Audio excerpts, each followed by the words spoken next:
Kita mulai. Assalamualaikum warahmatullahi wabarakatuh. Selamat sore, rekan-rekan mahasiswa-mahasiswi Universitas Terbuka, Fakultas Sains, Teknologi dan Informasi, mata kuliah Analisis dan Visualisasi Data. Pada sore hari ini, kita akan mempelajari terkait dengan analisis data dari awal hingga ke aktivitas belajar 6. Nanti kita juga akan membedah tugas ya yang kemarin sempat saya kirim. Semoga teman-teman sudah mengerjakannya.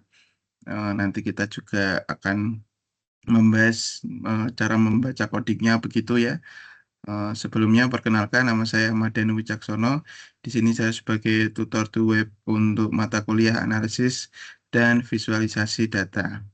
Nah, untuk teman-teman yang sudah join bisa mengisi absen di link yang sudah saya kirim di kolom chat. Silahkan nanti absen bisa menggunakan email dari teman-teman, email kampus boleh. Ada NIM-nya juga begitu. Izin saya absen ya. Untuk Wahyuni, monitor apakah hadir? Hadir, Pak. Oke, siap Kak Wahyuni hadir. Kemudian Sabella Alinde Perutu hadir. Hadir, Pak. Oke, Kak Sabella hadir. Lalu Joli Jodi, apakah hadir?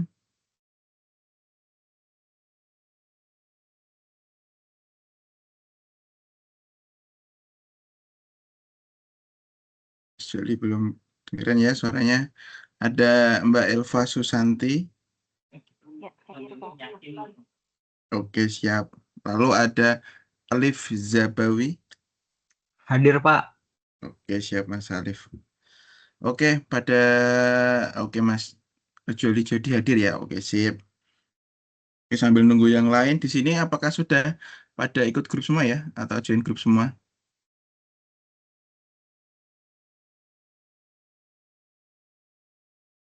Di grup e-learning ada, di grup WA ada.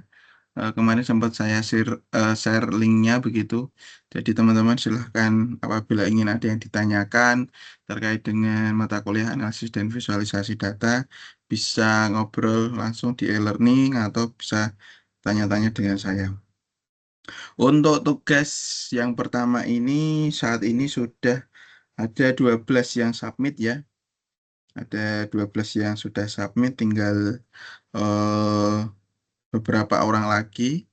Saya bacakan yang sudah submit. Yang pertama ada Budi Wibowo, ini sudah submit. Kemudian ada Muhammad Kemal Hanan, juga sudah submit. Kemudian ada Yuda Fajar Al Muklis, juga sudah submit. Lalu ada Salman Abdul Rozak, sudah submit. Lalu ada Muhammad Dafa Abdullah, ini juga sudah submit. Kemudian ada STTK Retika juga sudah submit. Mbak Estetika baru masuk ya, oke. Juga sudah submit. Kemudian ada Alif Zabawi juga sudah submit. Kemudian Elva Susanti juga sudah submit. Lalu ada Wahyuni juga sudah submit. Kemudian ada Sabella Alinde juga sudah submit. Lalu ada Mas Alfiandi Ihsan juga sudah submit. Dan terakhir ada Joli Jodi juga sudah submit. Jadi sudah banyak sekali yang submit. Nanti kita cek untuk hasil pengerjaan tugas satu ini, di mana saya akan memberikan nilai berdasarkan dengan hasil melakukan pemrogramannya atau hasil dari output codingnya begitu ya. Sebelumnya kita mulai aja langsung. Yang baru hadir Mbak STTK ya, STTK Karetika. Apakah monitor? Apakah suaranya sudah masuk?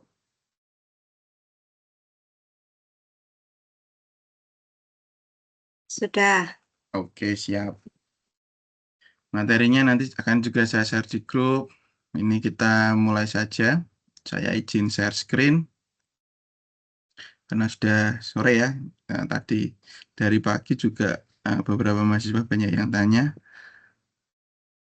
Oke, baik. Sudah masuk ya, terlihat ya, teman-teman ya. Terlihat, Pak. Oke, siap. Baik. Oh, kita mulai saja pada sore hari ini. Saya ucapkan terima kasih banyak teman-teman yang sudah menyempatkan waktunya untuk hadir dalam mata kuliah analisis dan visualisasi data bersama saya, Madani Wicaksono. Nanti kita akan bahas beberapa materi sederhana dan juga pemahaman analisis dan visualisasi data untuk teman-teman semua. Saya berharap setelah mata kuliah ini teman-teman jadi paham analisis dan visualisasi data itu pada kehidupan kita sehari-hari. Dan kita mulai saja.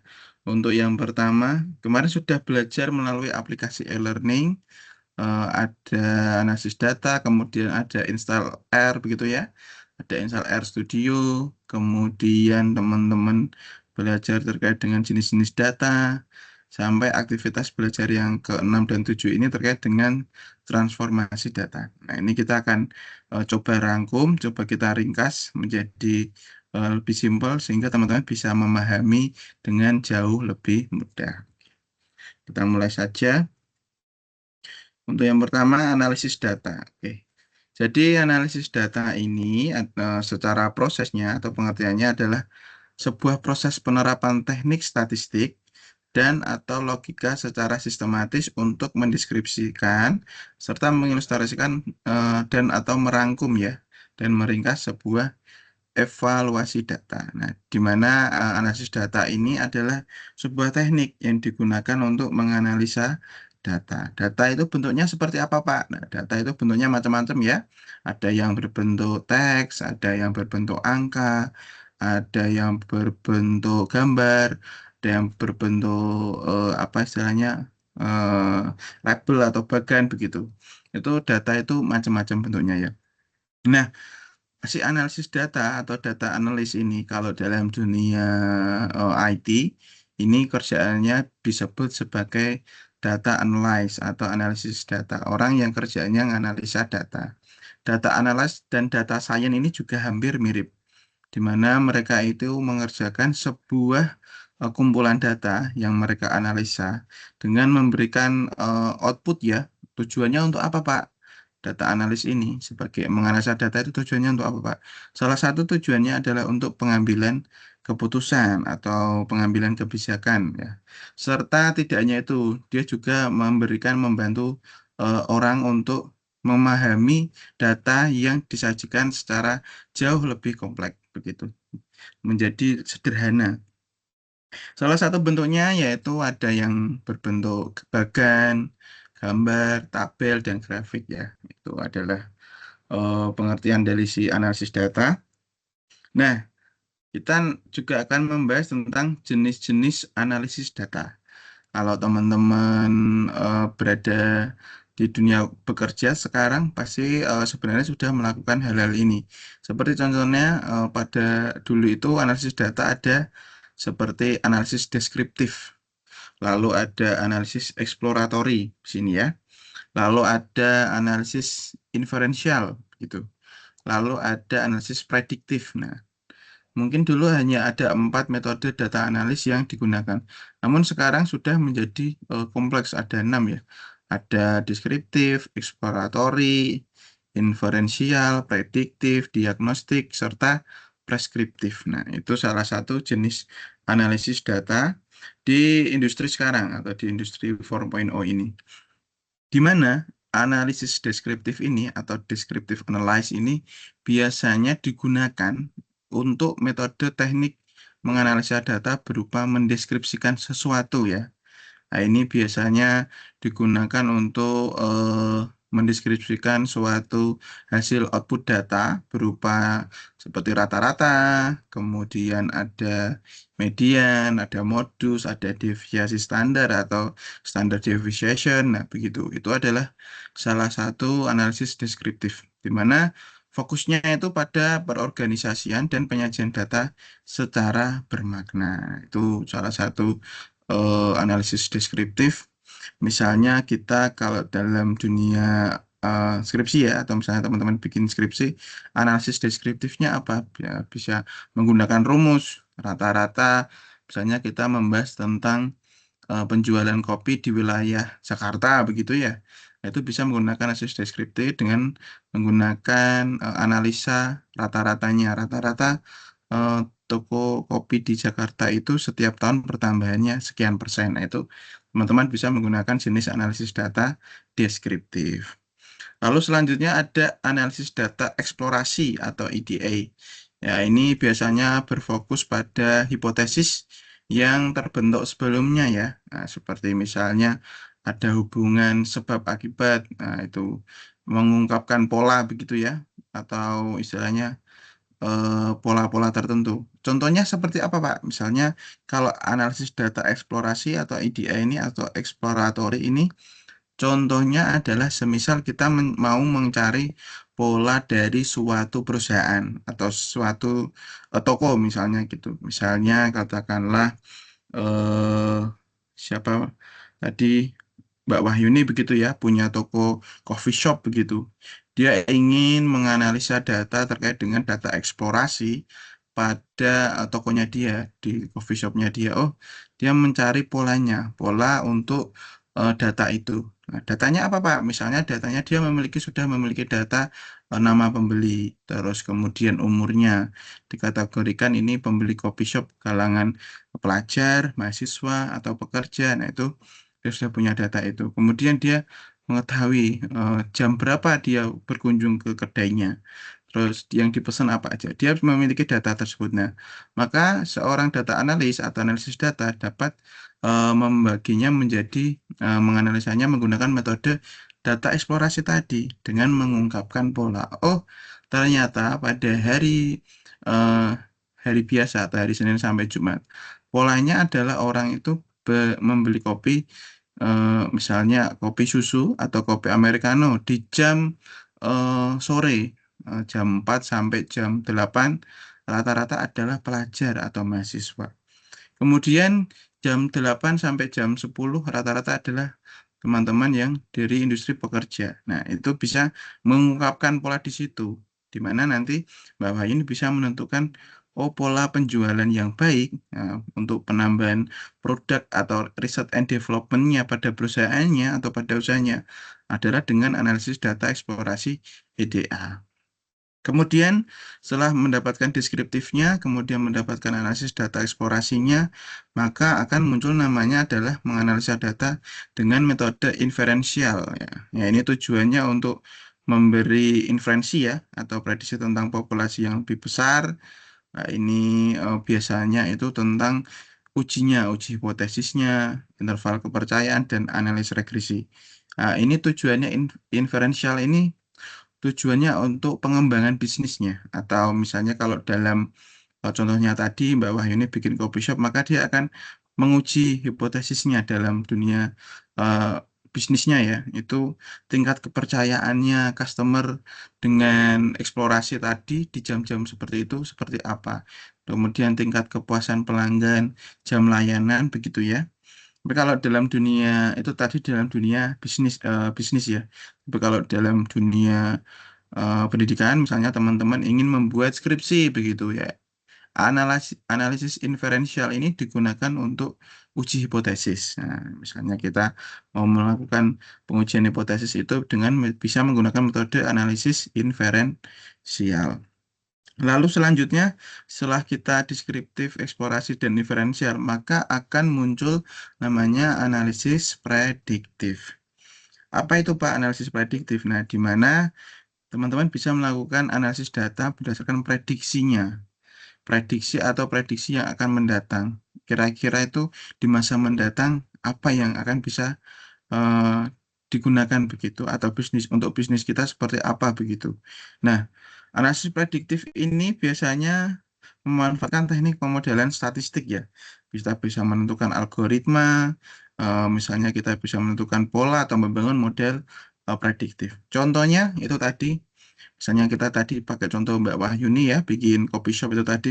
Setelah dia mengetahui deskripsinya, kemudian telah melakukan data eksplorasi, mengungkapkan pola customer-nya seperti apa, kemudian dia melakukan analisis inferensial tingkat kepercayaan seperti apa, maka dia akan memprediksi, oh bahwa ke depan itu tingkat penjualan kopi susu akan meningkat di hari-hari tertentu.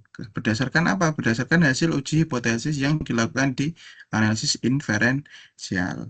Nah, analisis prediktif ini biasanya digunakan untuk perusahaan-perusahaan atau orang-orang yang bekerja sebagai analisis data. Dia bisa menentukan algoritmanya tadi. Seperti katakanlah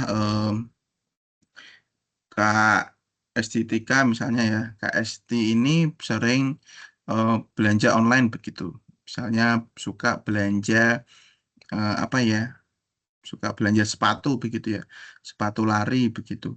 Ketika dia melakukan search di salah satu toko belanja online, katakanlah misalnya Shopee begitu ya, atau Tokopedia atau yang sejenisnya, maka algoritmanya nanti akan muncul ketika dia membuka Instagram atau membuka Facebook itu yang iklan yang sering muncul adalah iklan produk tersebut.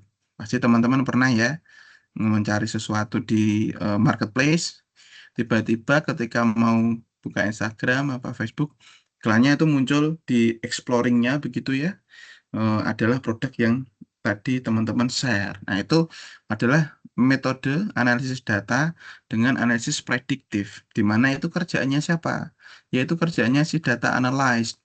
Dia bisa mengetahui analisis data kita sedang membutuhkan apa, maka muncullah algoritma itu yang tampil di marketplace atau di sosial media kita. Itulah hasil dari kolaborasi antara si data analyst dengan research and development serta di bagian pemasaran. Maka mereka menciptakan sebuah konten di mana kita akan ditampilkan produk itu yang kita cari tersebut begitu. Itu salah satu metode dari analisis data melalui prediktif.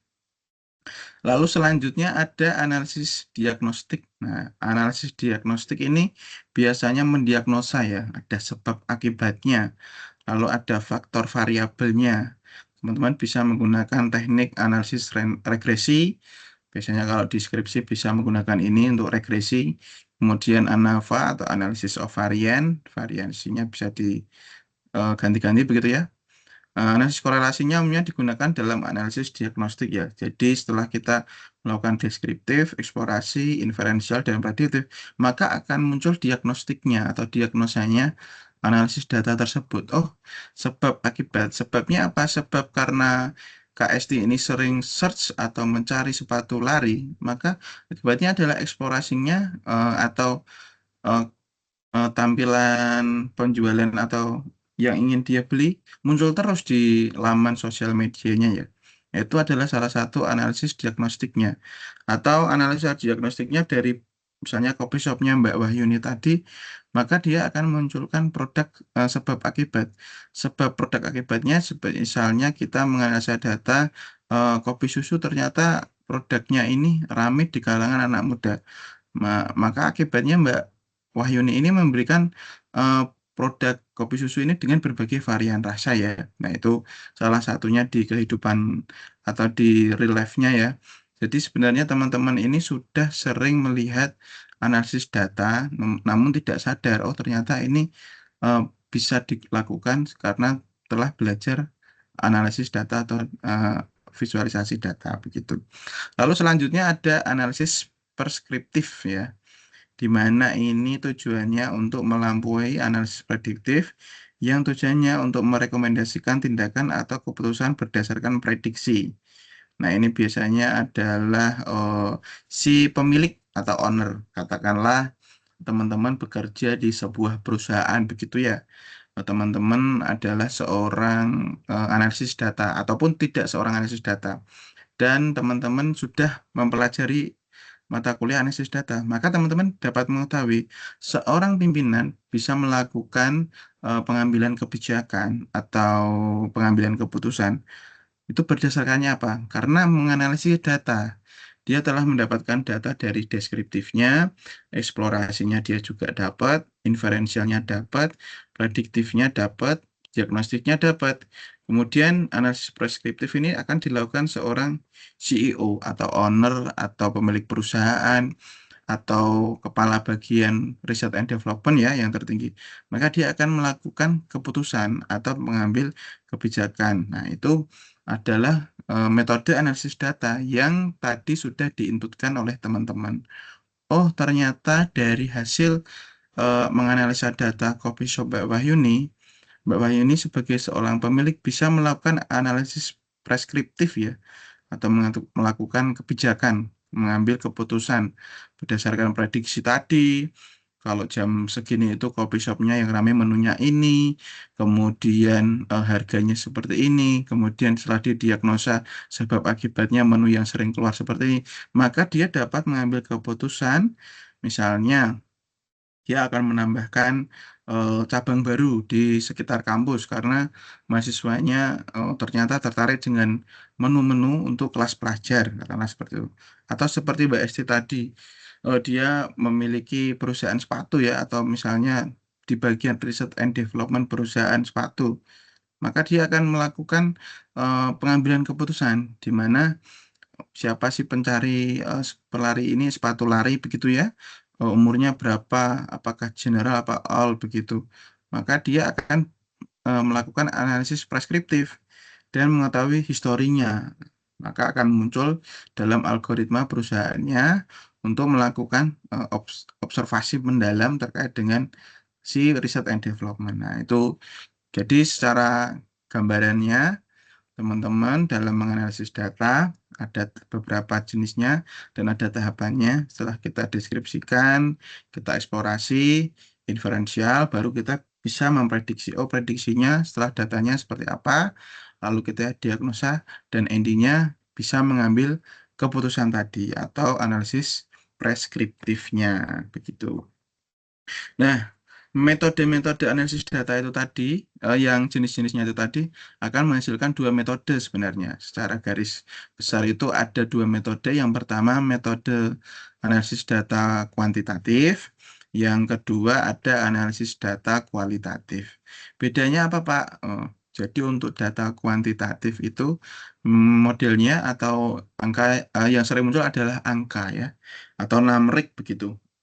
Misalnya teman-teman nanti ingin membuat skripsi begitu ya, dengan metodenya adalah analisis datanya adalah kuantitatif.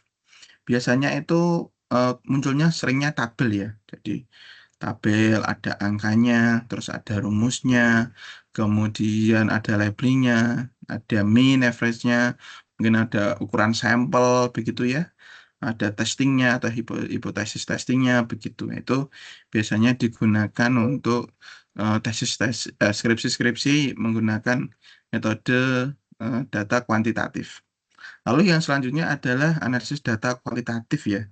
Bedanya kuantitatif dan kualitatif, kalau kuantitatif itu biasanya berupa angka atau numerik ya, seperti angka-angka pasti begitu ya, si grafik macam-macam. Sedangkan si kualitatif ini bersifat kata-kata. Nah, atau istilahnya deskriptif begitu. Jadi skripsinya teman-teman ini istilahnya mendeskripsikan sesuatu. Kalau itu tadi berupa eh, grafik atau tabel, sedangkan si kualitatif data analis ini menggunakan kalimat atau kata-kata ya, atau simbol atau gambar dari menjelaskan si data itu tadi. Nah, contohnya seperti apa, Pak? Misalnya, teman-teman melakukan metode wawancara ya. Metode wawancara atau misalnya pernah melakukan survei, itu adalah salah satu metode menganalisis data dengan eh, kualitatif. Lalu ada misalnya ground theory ya, sebab akibat suatu peristiwa itu muncul karena apa, itu juga menggunakan metode si kualitatif data analysis. Namun berbeda dengan yang angka tadi sih, kuantitatif. Biasanya dia yang ditanyakan populasi gitu ya, menganalisa keseluruhan populasi, mencari rata-rata, mean average begitu. Nah, itu adalah perbedaan dan pengertian dari metode analisis data.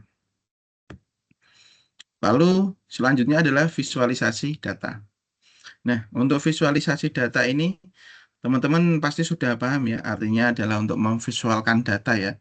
Cuman yang harus digarisbawahi adalah visualisasi data itu harus representasi ya, harus menyimpulkan bahwa itu data yang benar. Tampilannya memang macam-macam, ada yang berupa infografis, ada yang elemen visual seperti bagan, grafik, peta, jadi macam-macam sekali. Nah, tujuannya untuk apa, Pak? Untuk mempermudah data itu disajikan. Jadi untuk orang-orang awam itu jadi lebih paham, begitu ya. Nah, umumnya ini untuk visualisasi data itu juga digunakan kenapa ditampilkan menjadi sebuah visual seperti grafik, terus bagan, chart begitu ya. Tujuannya juga itu untuk memberikan info data menjadi lebih simpel dan untuk sebagai pengambil keputusan. Nah, itu tujuan dari si visualisasi data adalah sebagai seperti itu. Lalu jenis-jenisnya, Pak. Jenis-jenisnya ini macam-macam ya. Teman-teman pasti sudah sering tahu ini namanya grafik batang atau bar chart. Nah, bar chart ini bentuknya yang paling umum ya, seperti ini kotak begitu, di mana ada sumbu X-nya, ada sumbu Y-nya, ada bisa menggunakan label atau menggunakan angka. Nah, biasanya ini digunakan untuk untuk data, mungkin bisa bulanan, tahunan, grafik yang sifatnya istilahnya itu berupa bukan yang real time begitu ya. Jadi kesimpulan begitu tuh. Biasanya contohnya misalnya ini grafik batang etnis di New York ya itu seperti itu. Jadi sumbu X dan sumbu Y-nya tidak terlalu kentara. Dan pada bagian bar chart ini memang variabelnya juga sedikit, tidak begitu banyak ya. Jarang ya ada bar chart sampai panjang kecuali mungkin grafiknya itu selama 1 tahun begitu ya. Ini misalnya 2020, 2021, 22, 23, 24, 25. Jadi itu metodenya tergantung dengan data yang ingin ditampilkan. Lalu selanjutnya ada si pie chart ya, atau seperti kue pie. Kue pie itu kue yang lingkar begitu ya. Nah, si pie chart ini berbeda dengan si bar chart tadi. Kalau si pie chart ini jauh lebih simpel. Jadi tampilan datanya jauh lebih minimalis, di mana itu dia berbentuk lingkaran, dan ketika di total itu harus berjumlah 100%. Tujuannya untuk apa sih, Pak? Si pie chart ini? Ya tujuannya dia untuk mempermudah tampilannya ya, mudah untuk dibaca. Namun ada minusnya juga si pie chart ini biasanya variabelnya sedikit. Nah, misalnya contohnya ini ya, ada gambar di samping itu ada berapa variabel? 1, 2, 3, 4, 5, 6. Hanya 6 variabel. Nah, sedangkan untuk si bar chart tadi, dia bisa lebih dari 6 variabel. Bisa 15, itu bisa 10 juga bisa. Namun tampilannya juga kurang maksimal. Jadi untuk si bar chart dan pie chart ini hampir mirip. Namun untuk si pie chart ini jauh lebih simpel lagi dari si bar chart. Di mana dia hanya menentukan sebuah angkanya dan juga label. Kadang labelnya ada yang di bawahnya gini ya. Nah, begitu. Ada yang di bawahnya angka gitu. Ataupun ada yang di sampingnya seperti ini. Tujuannya apa, Pak? Pie chart ini kok variabelnya sedikit ya? Karena tampilannya biar bisa dibaca. Coba dibayangkan apa pie chart ini variabelnya ada 50 begitu. Jadi potongannya kecil-kecil ya. Tapi apakah boleh Pak itu ditampilkan? Ya boleh, tidak ada yang salah. Namun sulit untuk dibaca. Maka dari itu, teman-teman jika sudah belajar visualisasi data, maka bijaksana dalam membuat sebuah tampilan analisis dan visualisasi data itu juga penting. Jadi data yang begitu kompleks, mungkin ratusan, mungkin ribuan, bisa tidak menggunakan bar chart atau pie chart, bisa menggunakan visualisasi data yang lain. Namun apabila data itu lebih kecil atau sederhana dan tampilannya hanya untuk sebagai informasi, nah itu teman-teman bisa menggunakan si bar chart atau pie chart gitu. Tergantung dengan kegunaannya. Lalu selanjutnya ada line chart. Nah, line chart ini adalah sebuah bagan garis, biasanya titik-titik ya atau not-not begitu ya. Ini nah kemudian not antar not ini saling berkesinambungan. Sumbunya juga sama, ada sumbu X dan sumbu Y. Biasanya line chart ini digunakan untuk data seperti populasi, kemudian juga bisa digunakan untuk grafik real time begitu ya. Ada mungkin juga grafik-grafik seperti di saham, di dunia marketing begitu ya. dia populasi, terus kemudian real time seperti yang di COVID dulu, itu juga menggunakan metode visualisasi data si line chart ini. Dengan data yang istilahnya real time-nya atau perubahannya lebih cepat itu juga bisa sekali jika menggunakan si line chart. Dan untuk cara membacanya juga jauh lebih ringan karena si line chart ini memiliki keunggulan yaitu tampilannya yang sederhana serta grafiknya itu sangat mudah dipahami karena berada dari satu titik ke titik yang lain gitu ya. Seperti wildlife of population ini. Nah, lalu selanjutnya adalah scatter plot. Nah, scatter plot ini atau dalam bahasa visualisasi data adalah diagram sebar. Istrinya adalah plot atau scatter itu lingkaran kecil-kecil begitu ya. Kalau dalam dunia aslinya atau di dunia nyata, teman-teman mungkin pernah tahu pakai Google Maps begitu ya. Ketika teman-teman pakai Google Maps, kemudian teman-teman mau mencari sesuatu, misalkan eh, coffee shop terenak di sekitar saya, begitu ya di Google-nya atau di Google Map-nya. Maka kemudian tampilan si Maps-nya itu akan mengerucut. Ada titik-titik banyak begitu ya di Google Map-nya itu ya. Nah, itu adalah metode visualisasi data yang ditampilkan menggunakan metode scatter plot. Jadi kecil-kecil begitu. Nah, tampilannya menjadi titik-titik banyak begitu ya. Setelah di zoom baru kelihatan. Oh, nah itu adalah salah satu metode yang ditampilkan oleh Google atau Gmaps ya, yaitu dengan metode diagram sebar atau scatter plot ini. Nah, ini biasanya juga menunjukkan kecenderungan sentral data. Jadi kalau di Gmaps itu misalnya kita berada di titik A, maka akan titik kumpulnya akan berada di sekitar di mana kita melakukan pencarian begitu. Nah, itulah yang disebut dengan scatter plot dan contohnya yang sering kita lihat sehari-hari. Lalu selanjutnya ada box plot. Nah, box plot ini adalah jenis visualisasi data diagram kotak ya, atau diagram yang biasanya membentuk namrik, kuartil namrik begitu. Biasanya ini digunakan untuk teman-teman kita yang ada di engineering ataupun di teknik begitu ya. Dia bisa membaca ini. Nah, ini jarang sekali digunakan di dalam analisis visualisasi data yang general atau umum. Namun ini digunakan untuk teman-teman kita yang memang berada di industri tersebut. Di mana di situ biasanya ada juga variabel X dan Y-nya. Namun kotak-kotak tersebut juga bisa memberikan gambaran besar kecilnya begitu. Sumbu-sumbunya itu terbagi lagi menjadi beberapa kotak kuartil begitu ya. Nah, ini biasanya digunakan untuk memvisualisasikan data speed of light begitu dan juga eksperimen, percobaan begitu ya. Itu biasanya teman-teman analis data analis di engineering menggunakan visualisasi data seperti ini. Lalu selanjutnya tools analisis dan visualisasi data. Tadi kita sudah belajar, kemarin teman-teman sudah belajar bersama terkait dengan pengenalan analisis dan visualisasi data. Teman-teman juga sudah mendownload ya R Studio dan R GUI atau alat untuk menganalisis dan visualisasi data.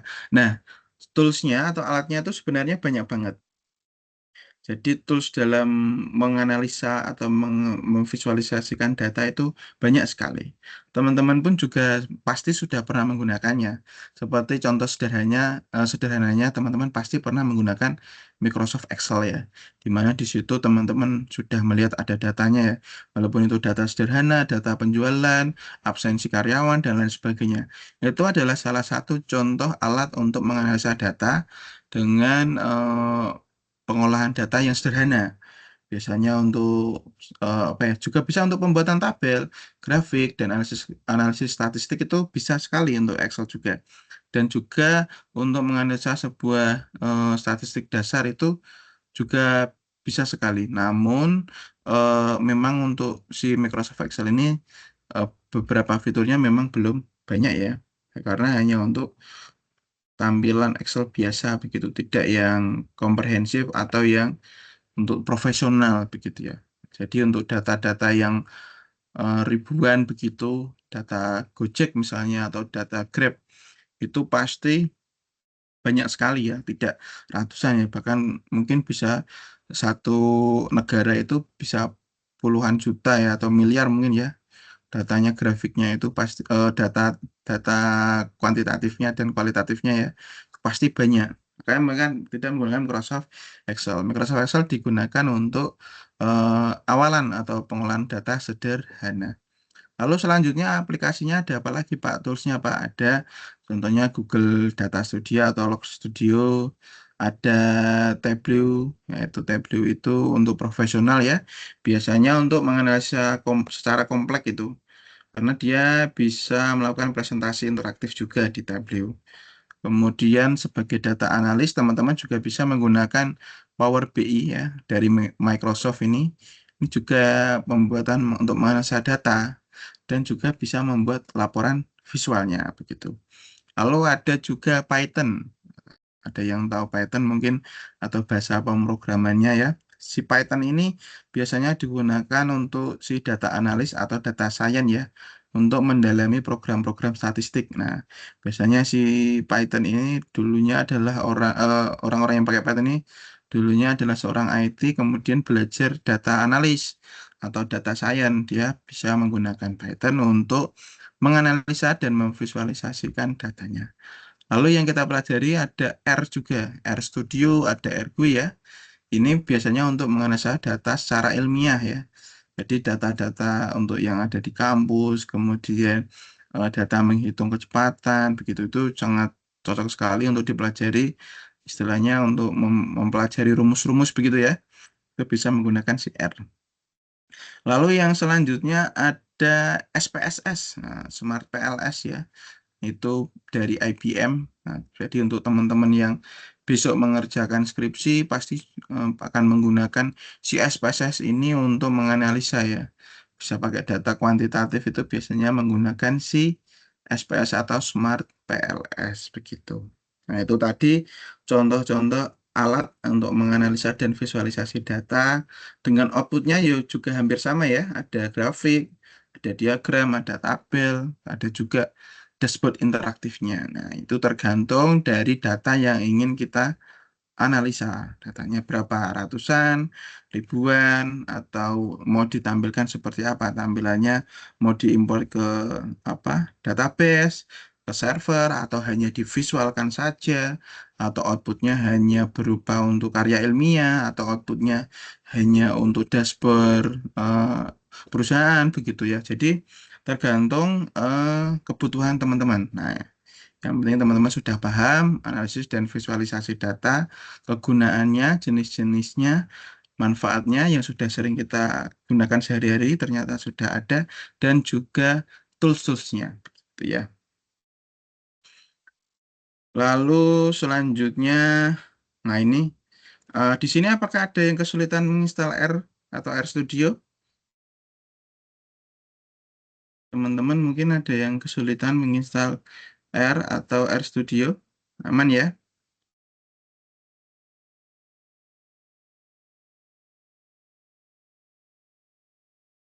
Oke, masih aman ya, tidak ada yang kendala ya.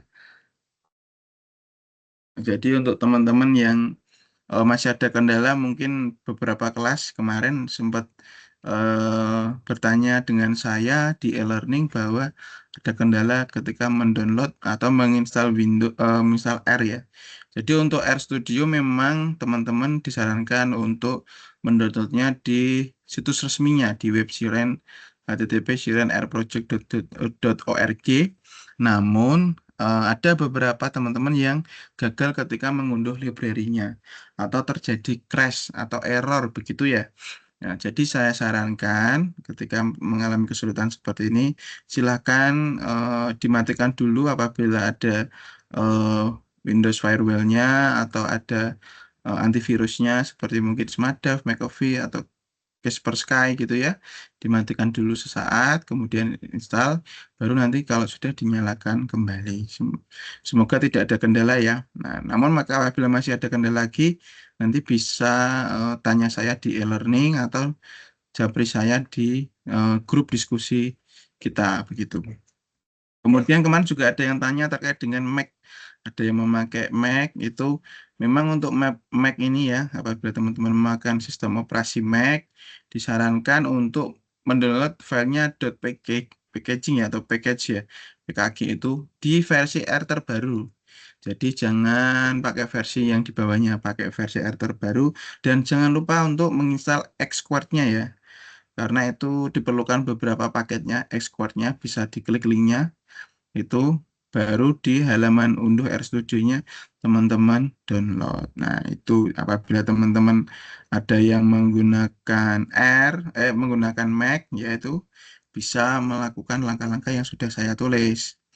Nah, untuk memastikan si Mac itu biasanya teman-teman juga restart dulu. Karena memang program si R ini sebenarnya juga berfungsi di Mac dan di Windows. Nah, namun apabila masih ada kesulitan lagi, bisa tanya saya di e-learning atau di forum diskusi.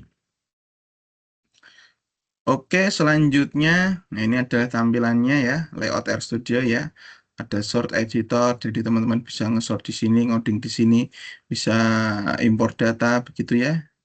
Lalu di bawahnya lagi ada konsol window, ini biasanya digunakan untuk mengeksekusi ya, atau melakukan command prompt dari script R yang dibuat itu ya di jendela konsol.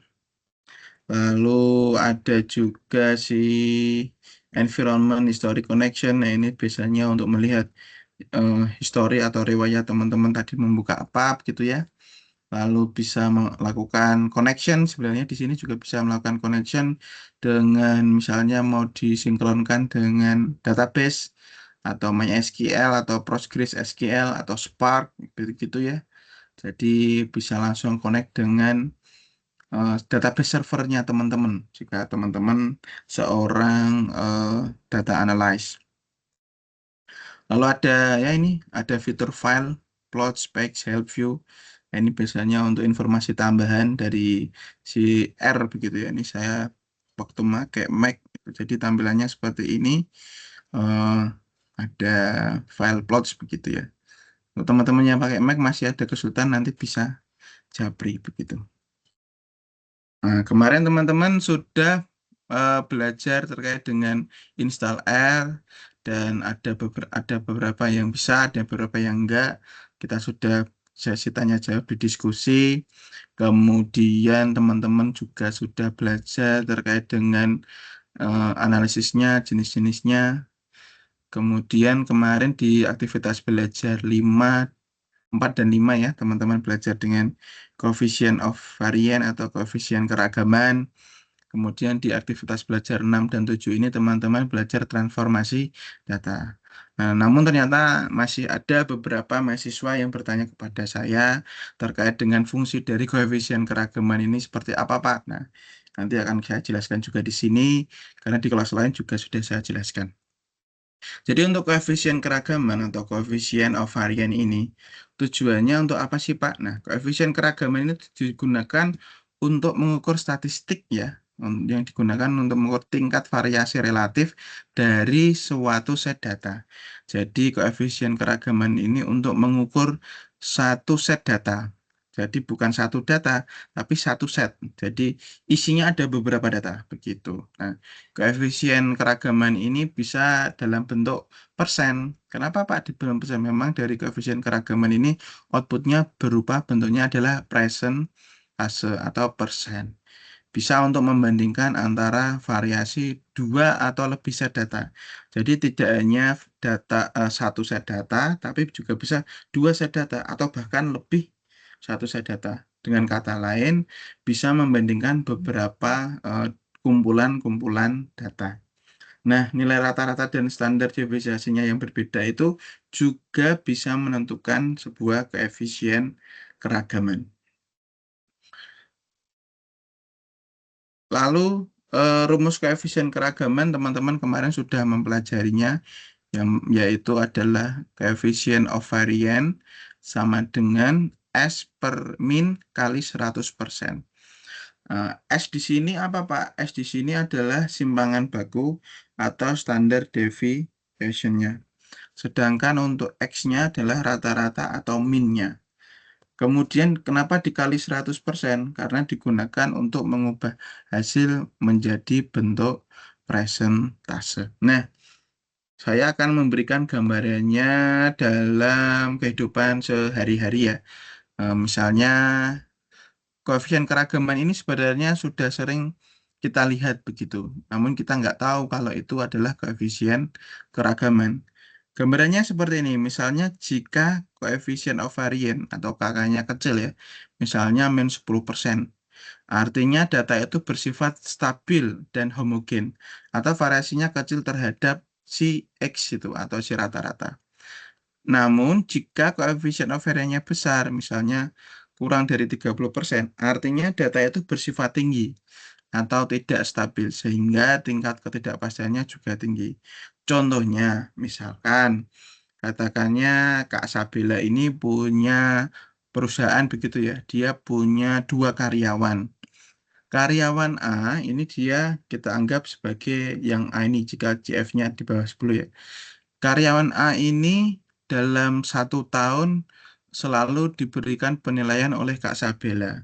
Mungkin di bulan Januari dia dinilai yaitu kerapiannya, terus jam berangkatnya kerja ya, kecepatan waktu, terus pekerjaannya seperti apa, kemudian pelayanannya seperti apa, begitu ya. Misalnya diberi nilai oleh tim atau Kak Sabela itu katakanlah di Januari itu 80 karena baru awal bekerja ya, masih semangat gitu. Kemudian di bulan Februari, oh ternyata dia bekerjanya jauh lebih giat, jauh lebih bagus. Maka diberi nilailah itu 90 atau angkanya itu menjadi 90. Pada bulan Maret dia menjadi 100. Perfect begitu ya. Nilainya bagus, karyawannya teladan begitu ya. Kemudian di bulan April dia turun lagi 10 karena mungkin sedang sakit apa-apa ya. Jadi 90 lagi diberi nilai oleh Kak Sabila. Begitu terus naik turunnya 10 10 10 begitu. Maka yang terjadi adalah Kak Sabila mengetahui dapat mengambil kesimpulan bahwa karyawan A ini memiliki sifat stabiling karena itu tadi sifat homogennya sifat koefisien ovariannya adalah kenaikannya 10 10 10 10. Lalu Kak Sabila memiliki karyawan lagi, karyawan B katakanlah yang bekerja sama dengan Kak Sabila dan juga masuknya bareng dengan si karyawan A. Di bulan Januari dia mendapat poin 60 dari Kak Sabila. Karena masih malu-malu begitu ya, belum begitu percaya diri. Di bulan Februari dia naik langsung menjadi 70, naiknya 10% begitu. Lalu di bulan Februari, Maret dia turun lagi 10. Nah, masih sama ya 10. Lalu tiba-tiba di bulan April karena dia memiliki penjualannya bagus, naik menjadi 90. Nah, kemudian di pertengahan tahun dia turun lagi seperti awal dia bekerja menjadi 60. Nah, itu memang memberikan koefisien varian yang besar. Jadi lompat-lompatnya atau jaraknya itu jauh lebih tinggi. Nah, itu mendapatkan kesimpulan karena teman-teman sudah belajar koefisien keragaman, maka Kak Sabil dapat mengambil sebuah kesimpulan. Oh, karyawan B ini memiliki variasi bekerja yang cenderung tinggi atau tidak stabil. Dengan standar defisiasinya apa? Variabelnya apa? Berbeda, berbeda. Maka Kak Sabila sebagai pemilik perusahaan bisa mengambil kebijakan. Jadi karyawan A ini dengan dia adalah seorang tipikal pekerja dengan metode yang stabil, maka akan ditempatkan di sebuah pekerjaan yang menuntut kestabilan itu. Misalnya dalam back office atau dalam keuangan begitu ya yang stabil. Kemudian si karyawan B ini karena bervariasinya tinggi ya atau fluktuatif begitu. Tapi dia kadang juga mencapai tingkat peaknya yang paling tinggi sampai 100%, namun juga kadang turun begitu. Maka dia akan diberikan pekerjaan atau job desk di eh, menyukai tantangan baru begitu, misalnya di dunia marketing atau yang dunia target begitu ya. Nah, itulah eh, sebuah rumus koefisien keragaman jika diterapkan dalam kehidupan sehari-hari. Nah, sebenarnya teman-teman ini pasti sudah pernah menerapkannya, namun belum tahu bahwa itu adalah sebuah metode menganalisis data dari koefisien keragaman. Sedangkan yang kita pelajari ini adalah data, namun saya akan memberikan sampel yang sering dilakukan dalam kehidupan sehari-hari. Itu tadi contohnya ya, perusahaan karyawan A dan karyawan B. Contohnya lagi, misalkan ada dua produk investasi memiliki rata-rata return dan simpangan baku sebagai berikut. Misalnya produk investasinya apa ya? Misalnya produk investasinya itu reksadana begitu ya. Produk satunya lagi saham begitu. Misalnya Kak Alif nih, Kak Alif mau investasi. Dia mau investasi reksadana produk A dengan rata-ratanya 10% per tahun. Simpangan bakunya atau keuntungannya, dikatakan keuntungan begitu ya, hanya 2% begitu. Maka dengan rumus coefficient of keragaman atau S, CV sama dengan S per min atau rata-rata dikali 100%, maka produk A atau reksadananya Kak Alif ini hanya 20%. Sedangkan di produk B-nya, di produk sahamnya Kak Alif, rata-ratanya ini 8% per tahun dengan simpangan bakunya itu 4%. Nah, simpangan bakunya ini menghasilkan rumus CV sama dengan S per min atau standar deviasi dibagi simpangan baku dibagi min rata-rata dikali 150%. Walaupun di sini hasilnya lebih banyak untungnya katakanlah begitu ya di produk B dengan keuntungan 50%, namun dia memiliki simpangan baku atau resikonya itu sekitar 4% lebih tinggi ketimbang dari si reksadana. Walaupun untungnya hanya 20%, namun konsisten begitu. Maka dapat disimpulkan bahwa produk A ini atau si reksadana itu tadi ya misalnya lebih stabil dan beresiko lebih rendah dibanding produk B ya, atau produk investasinya Mas Alif tadi si saham begitu ya. Walaupun memiliki nilai koefisien keragaman yang lebih kecil gitu. Itu adalah contohnya di kehidupan sehari-hari apabila teman-teman mengambil kebijakan. Nah, itu salah satunya penerapannya atau deskripsinya itu seperti itu tersebut. Nah, contoh lainnya, misalkan ada kelas A mengikuti ujian mata kuliah analisis dan visualisasi data dengan rata-rata kelas yaitu 84, standar deviasinya 6. Tentukan koefisien keragaman nilai ujian kelas A untuk mata kuliah analisis dan visualisasi data. Teman-teman juga bisa mencoba hitung. Di sini standar deviasinya 6, oh betul. Kemudian rata-rata kelasnya itu min-nya 84 ya. 84 gini ya. Oke. Dikali 100%. Kita coba hitung di sini. Hasilnya 0,0714 ya, atau 7,14% begitu. Nah, ini adalah cara menghitung koefisien keragaman apabila teman-teman menemukan datanya berupa angka. Nah, di situ tidak ada pembanding ya, hanya kita mencari sebuah koefisien keragaman dari sebuah nilai mata kuliah begitu. Namun apabila kita diperlihatkan dengan contoh perbandingan dua data begitu atau dua koefisien of keragaman. Misalnya di contoh kedua ini ada dua set data ya. Jadi ada dua set data, data X dan data Y. Di mana si X ini memiliki standar deviasi 10 atau S-nya itu 10.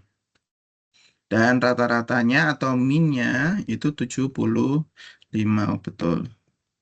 Sedangkan data Y, data kelas Y begitu ya, dia memiliki standar deviasi 15. Oh, ini harusnya 15. Dan rata-rata kelasnya itu 90. Kayaknya. Kita coba hitung 10 kali 100 kali 9. Oke, ini betul. Kemudian 15 dibagi 90. Ketemunya 16,6 ya. Nah, gitu.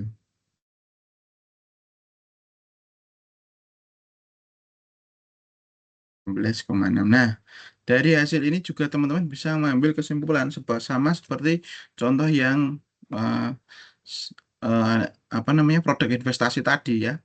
Jadi hasil ini menunjukkan bahwa X memiliki variasi relatif lebih besar. Ini harusnya Y ya. Karena yang lebih besar si Y itu tadi 16,6 begitu dibandingkan dengan X. Walaupun data Y memiliki standar deviasi lebih besar, walaupun data si deviasinya benar ya. Jadi dapat disimpulkan bahwa di kelas A itu kelas Y itu ada kelas X sama kelas Y ya, katakanlah seperti itu. Jadi si kelas Y ini memiliki variasi nilai yang lebih bagus atau pemahamannya lebih bagus. Kenapa? Walaupun hasilnya dia juga lebih sedikit, tapi dia tergantung dengan standar deviasinya tadi, seperti di contoh ini tadi ya, simpangan bakunya ini juga mempengaruhi, sama seperti di produknya Mas Alif tadi, produk investasi. Nah, itu deskriptifnya, jadi sebuah angka, kemudian teman-teman olah, kemudian menjadi sebuah perhitungan, lalu dideskripsikan. Nah, itu adalah salah satu metode analisis data. Lalu selanjutnya ada nilai standar atau angka baku ya. Kemarin juga saya lihat teman-teman sudah mempelajari ini di e-learning system. Nah, jadi untuk nilai standar atau angka baku Z-score ini adalah nilai yang menunjukkan seberapa jauh suatu data menyimpang dari rata-rata atau min ya dalam satu simpangan standar deviation. Jadi Z-score ini biasanya adalah untuk mengetahui posisi ya, posisi suatu data dibandingkan dengan seluruh data dalam distribusi. Jadi dalam satu set data yang kita cari Z-score-nya ini dia cenderung berada di titik tengah ya, di eh, sebagai data pembanding begitu dalam sebuah data distribusi. Contohnya seperti apa Pak? Ya, contohnya seperti ini. Kita memiliki rumus begini ya. Rumus si Z ini atau koefisien keragaman sama dengan XI atau nilai data yang akan dianalisis atau biasanya nilai asli begitu ya. Kita misalnya punya angka aslinya sebuah perusahaan itu memiliki 3.500 karyawan. Nah, itu adalah nilai aslinya dengan rata-rata min atau rata-ratanya itu usianya 25 sampai 30. Nah, itu contoh-contohnya dengan SD atau simpangan bakunya atau standar deviasinya sebagai pembandingnya di sini.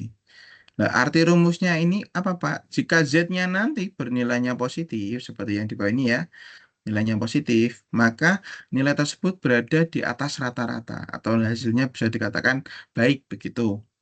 Namun jika Z ini bernilai negatif, misalnya ini min 1,5 begitu ya, maka nilainya bisa dikatakan Z-score-nya ini di bawah rata-rata. Namun apabila hasilnya Z sama dengan 0, berarti nilainya sama atau tepat berada dengan rata-rata. Nah, misalnya teman-teman dalam satu ujian ada seorang siswa, rata-rata nilai siswanya adalah 70. Rata-rata berarti minnya ya. Dengan simpangan bakunya 10. Simpangan bakunya SD-nya ini 10. Oke. Seorang siswa mendapat nilai 85. Nah, sekarang kita akan mencari siswa tersebut ini kira-kira gimana. Nilainya di atas rata-rata.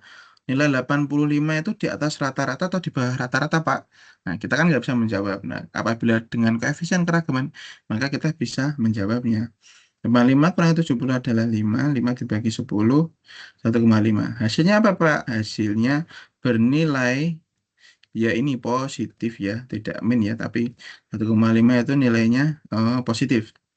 Maka dapat disimpulkan bahwa siswa tersebut memiliki nilai yang bagus atau berada di atas rata-rata. Berarti performanya baik dari sebagian besar siswa lainnya begitu.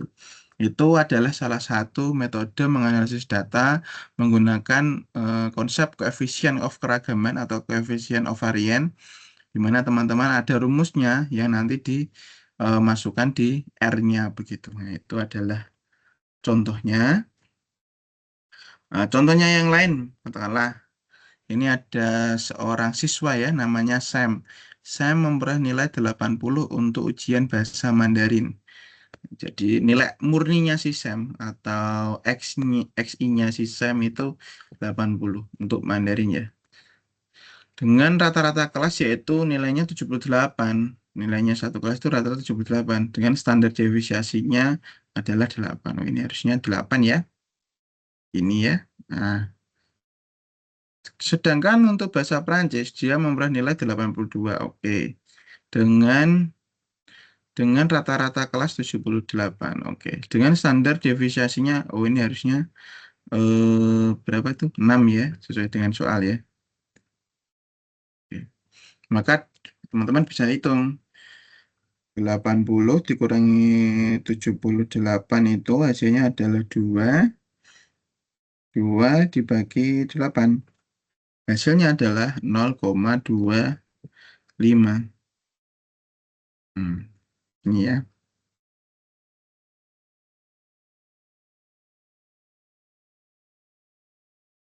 Berdasarkan angka baku diperoleh siswa saya memperoleh nilai 0,25. Ini harusnya 0,20 0,25 gitu ya. Derajat Prancisnya kita hitung 82 kurangi 70 ini harusnya standar deviasinya 6 ya. Kan 10 ya, sesuai ini ya.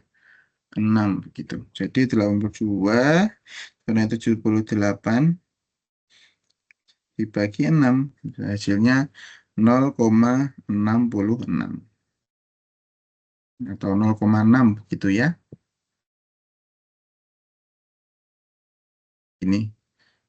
Nah, setelah teman-teman mendapatkan hasil dari Z-score-nya tadi, teman-teman bisa menginterpretasikan atau mendeskripsikannya. Berdasarkan angka baku diperoleh bahwa si Sam itu memperoleh nilai 0,25, sedangkan SD-nya di atas rata-rata untuk bahasa Mandarin. Dibandingkan 0,66 di atas bahasa Prancis. Nah, dapat disimpulkan jika dengan menggunakan metode Z-score, walaupun nilai SAM bagus di Prancis ya, 0,66 gitu ya, jumlahnya ya, hasilnya ya, 82. Namun dianggap lebih konsisten si Mandarin. Kenapa kok bisa berbeda Pak, walaupun outputnya sama?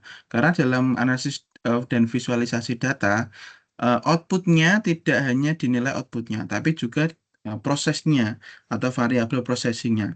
Di sini jelas terlihat standar deviasinya atau standar penilaiannya berbeda. Standar deviasi nilai Prancis itu 6, sedangkan si Mandarin 8. Jadi istilahnya kalau dalam kehidupan sehari-hari mungkin ya, nilainya itu 80 si Sam, tapi tingkat kesulitan soalnya itu tingkat kesulitannya di angka 8. Sedangkan di bahasa Prancis nilainya Sam itu 82, lebih tinggi saat bahasa Prancis daripada bahasa Mandarin. Namun tingkat kesulitan soalnya hanya 6. Nah, menurut orang-orang mungkin Sam lebih bagus nilainya di bahasa Prancis ya. Namun dalam dunia analisis dan visualisasi data, teman-teman juga harus mempertimbangkan prosesnya itu tadi, variabel standar deviasinya gimana. Oh, ternyata lebih sulit yang si bahasa Mandarin.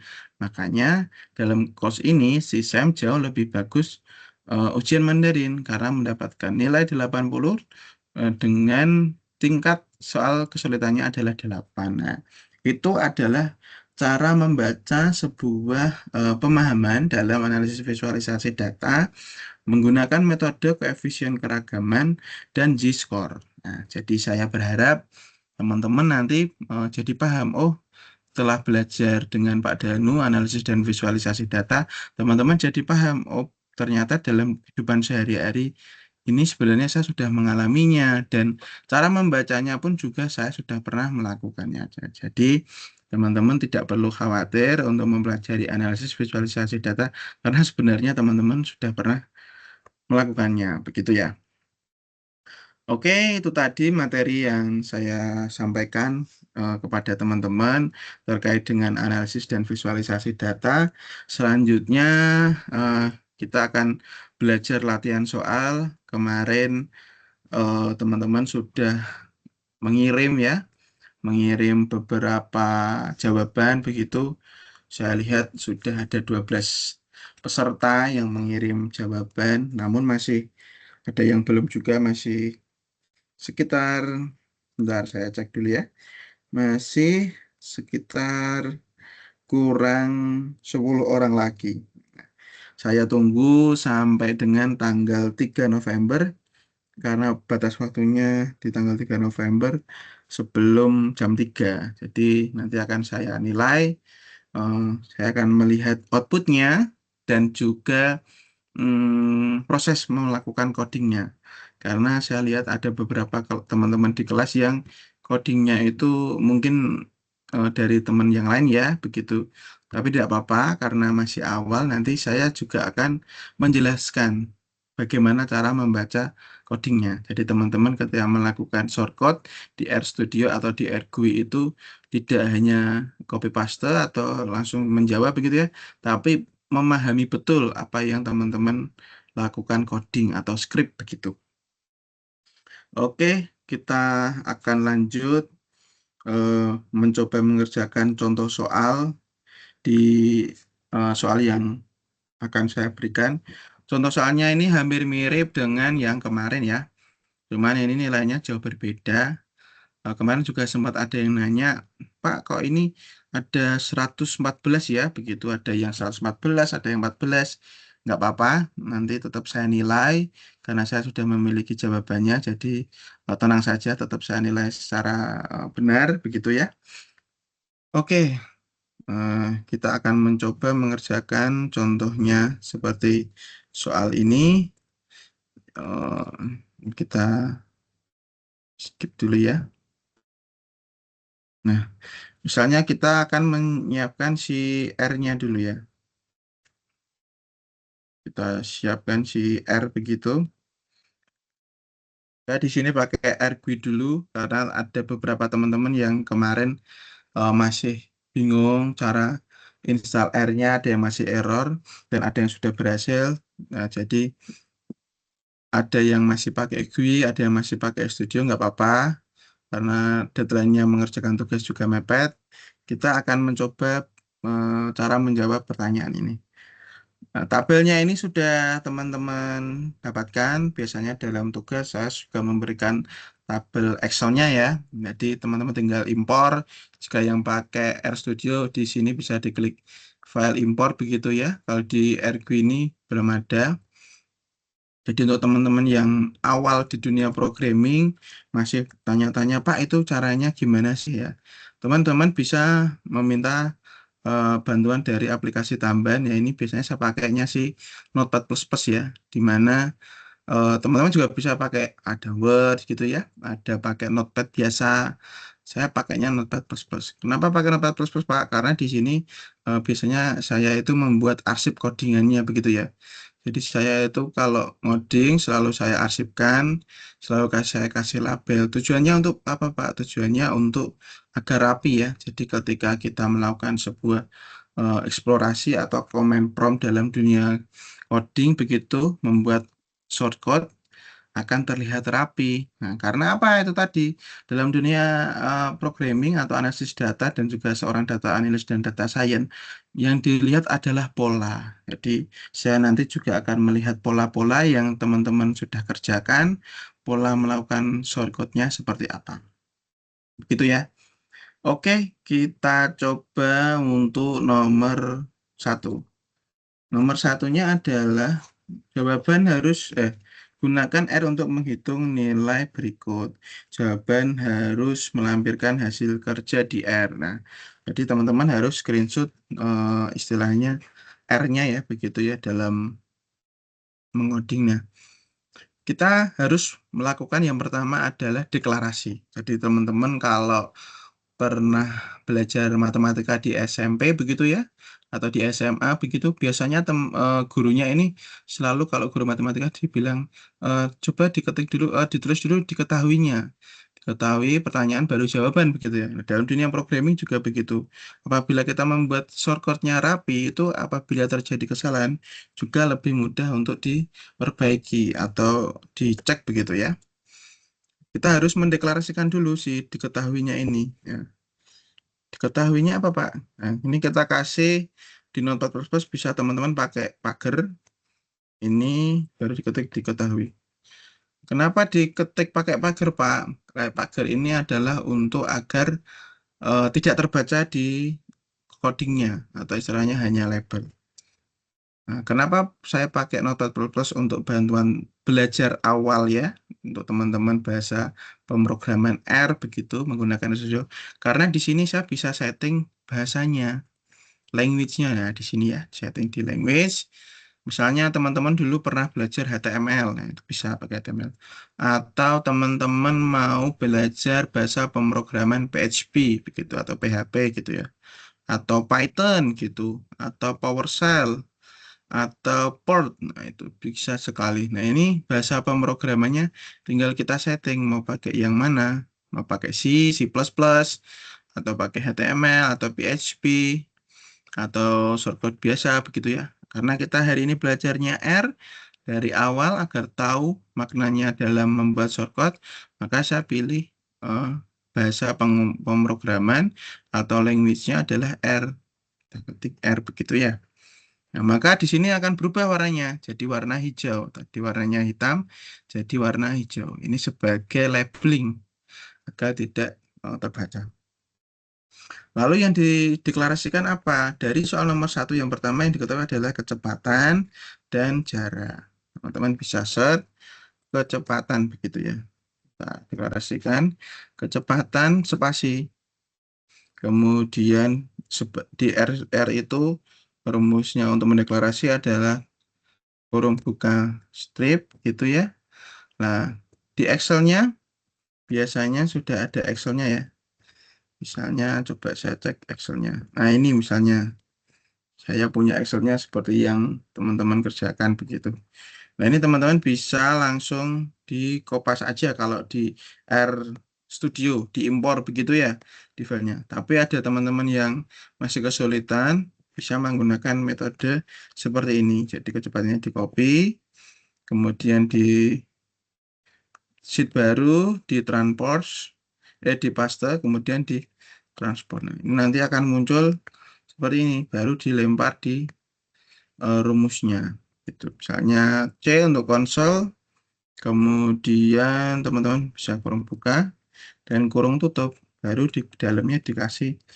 Nah, ini biasanya menunjukkan warnanya ya, warnanya dari apa namanya, si angka yang dideklarasikan tadi. Nah, warnanya itu warnanya oranye begitu ya. Karena apa? Karena itu adalah dari bahasa pemrograman si R itu tadi. Ini tadi dihapus ya, kecepatan gitu ya. Yang begini, kita kasih kurung. Oke.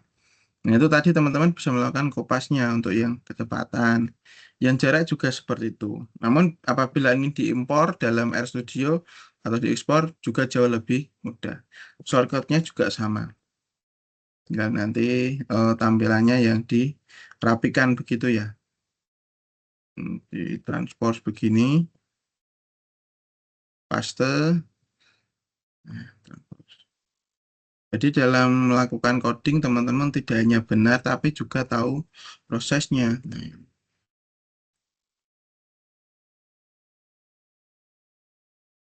ya. Nanti tinggal disesuaikan. Nah, hapus ya. Nah, ini saya copy yang kelas tadi ya. Coba. Oke, gini. Kita copy yang diketahuinya ya. Biar cepat. Nah, yang pertama tadi adalah kita melakukan deklarasi dulu. Deklarasi soalnya. Jadi dalam coding itu kita deklarasikan yang pertama adalah kecepatan, yang kedua jarak ya. Jadi ini sudah saya deklarasikan. Diketahui kecepatan K-nya kecil dan juga jarak C. Nah, di sini ada warna merah. Kalau di Notepad++ ini muncul warna-warnanya ya. Merah ini sebagai indikator bahwa ini dan ini saling berkesinambungan. Kurung buka dan kurung tutupnya ini ya. Ini kan warna merah. Kemudian warna oranye ini menunjukkan numerik atau angka. C di sini kenapa warnanya jadi biru Pak? Itu adalah rumus dari konsolnya. Di R-nya itu dia menunjukkan warna. Lalu setelah kita mendeklarasikan, baru kita bisa melakukan jawabannya ya, atau menjawabnya begitu ya. Karena tadi soalnya ini. Gunakan R untuk mengetahui nilai berikut. Yang pertama ditanyakan adalah rata-rata kecepatan mobil.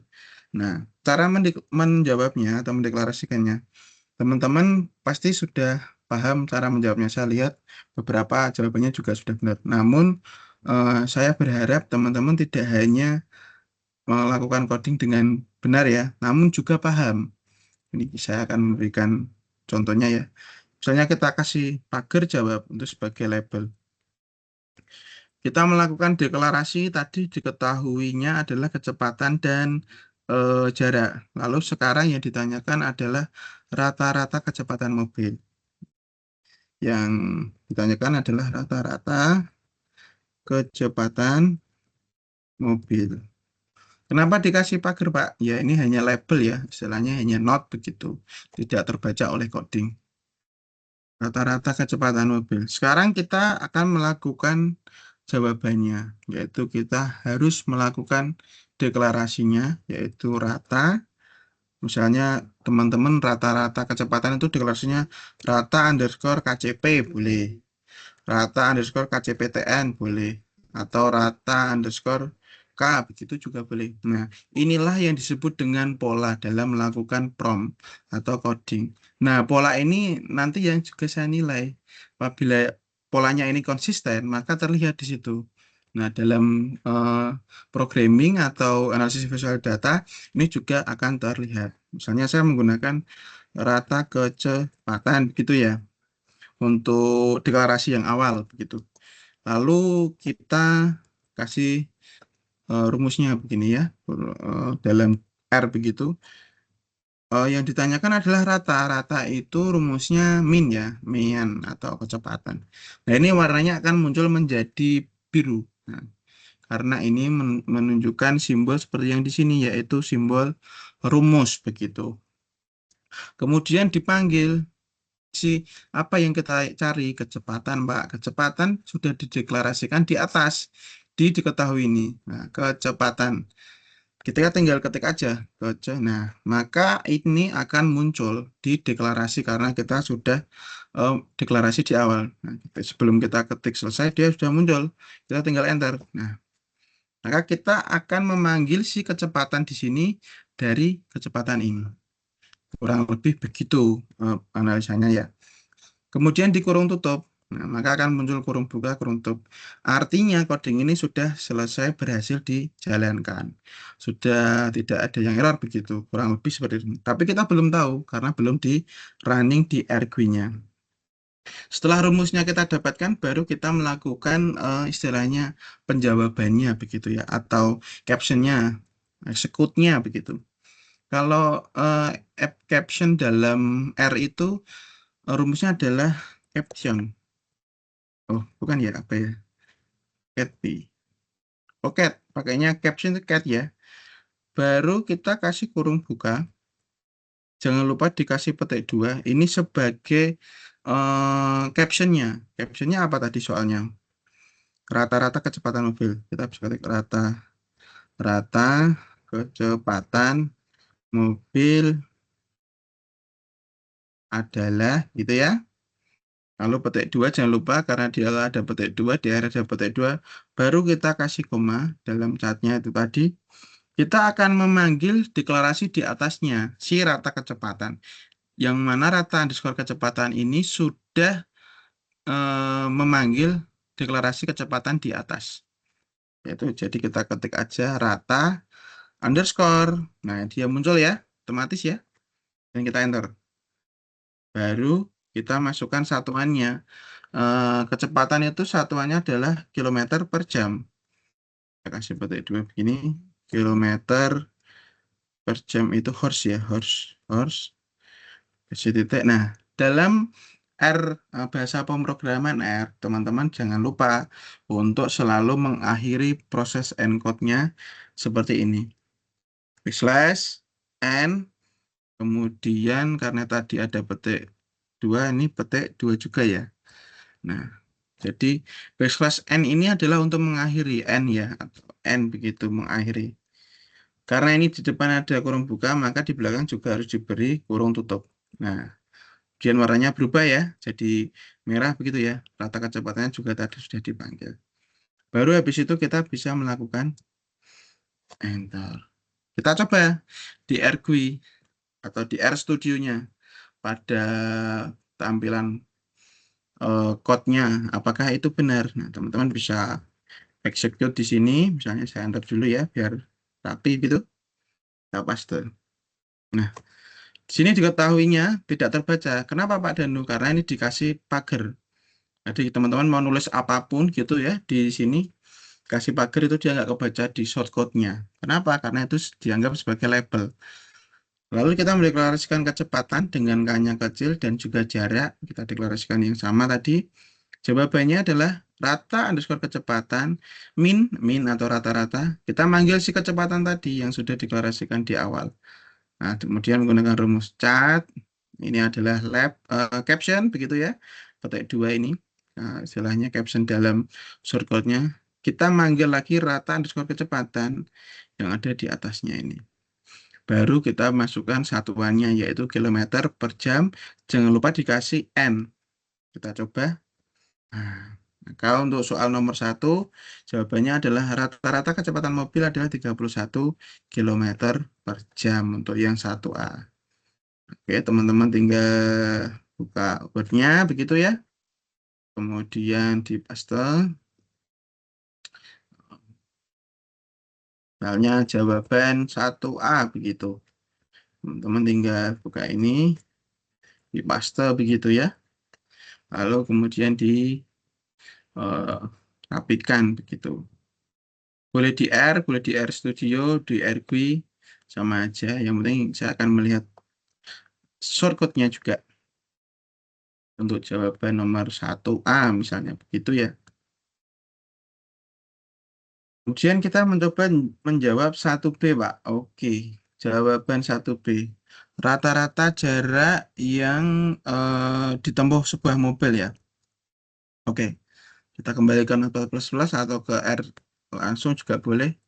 Seperti biasa kita kasih label jawab 1B. Saya memang jika dibikin rapi begini ya, agar saya tahu code-nya saya yang salah tuh apa codingnya. Rata-rata, bukan rata-rata, apa tadi soalnya? Rata-rata jarak yang ditempuh mobil. Rata-rata jarak yang ditempuh mobil. Berapa ya?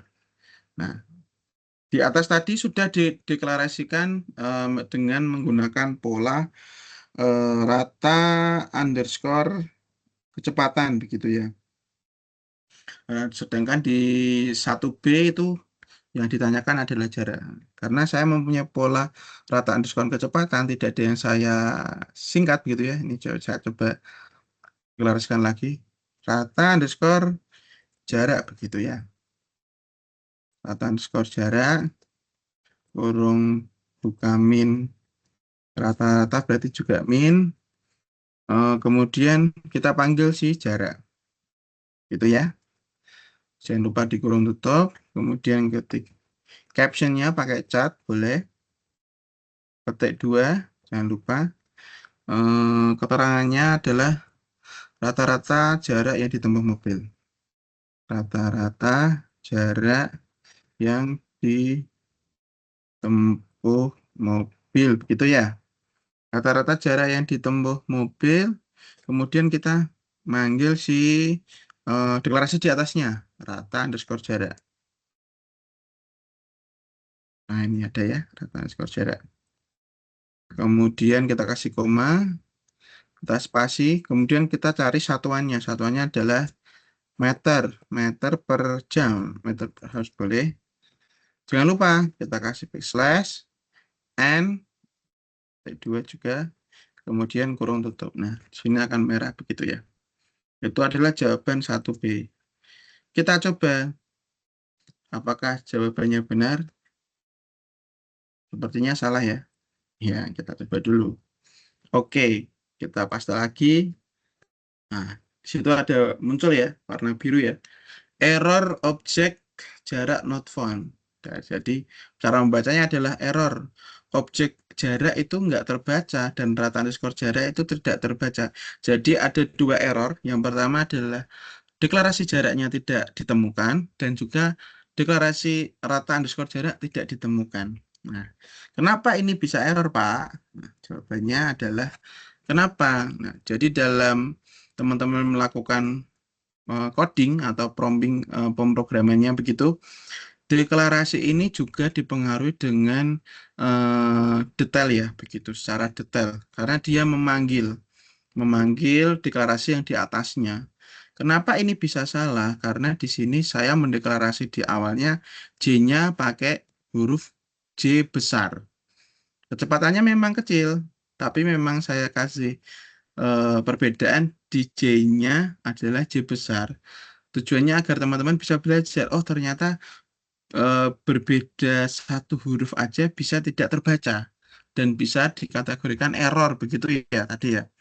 Nah, itu pun tidak hanya di bahasa R, di bahasa Python, di HTML, PHP, begitu ya. Spasi, kemudian deklarasi huruf besar kecilnya itu menentukan codingnya lancar atau tidak begitu. Kemudian teman-teman harus bagaimana Pak? Ya, harus diganti. Kita sudah mendeklarasikan rata underscore jarak. Nah, rata underscore jarak ini adalah deklarasi baru seperti randa underscore kecepatan. Min juga rumus dari rata-rata. Lalu ini tuh ngambil dari mana, Pak? Ngambil dari deklarasi yang awal tadi. Jarak. Di sini J-nya besar, di sini J-nya kecil. Maka kita ganti J-nya menjadi J besar.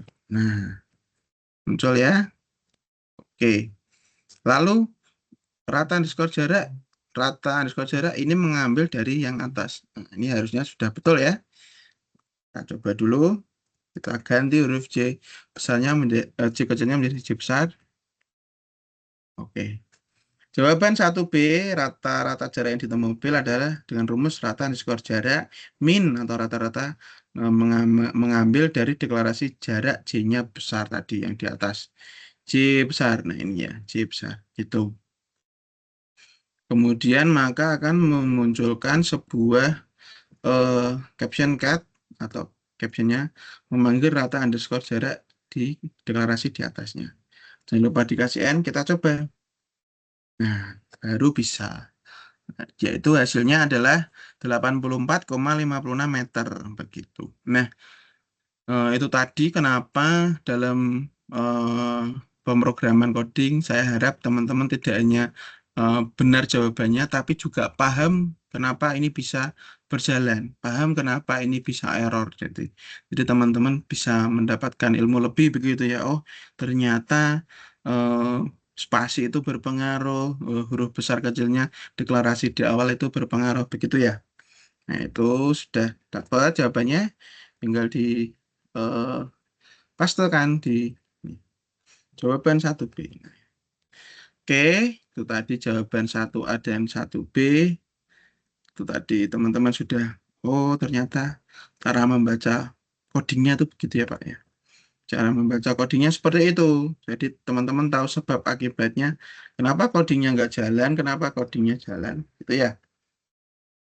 Lalu selanjutnya jawaban apa tadi soalnya? 1C, jawaban 1C, yaitu yang dicari adalah standar deviasi atau data jarak yang ditempuh mobil. Nah, data jarak yang ditempuh mobil ini teman-teman bisa mendeklarasikan seperti biasa. Kita rapikan dulu, boleh langsung di R atau R Studio kalau saya di ChatGPT ya. Di ChatGPT 14++ begitu ya, biar rapi. Jawaban 1C. Oke. Ini ya. Baik. Yang ditanyakan adalah standar apa tadi? Standar deviasi data jarak yang ditempuh mobil. Standar deviasi divisiasi jarak yang ditempuh mobil, begitu ya.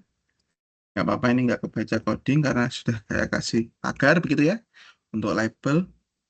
Nah, kita sekarang akan mendeklarasikan standar divisiasi.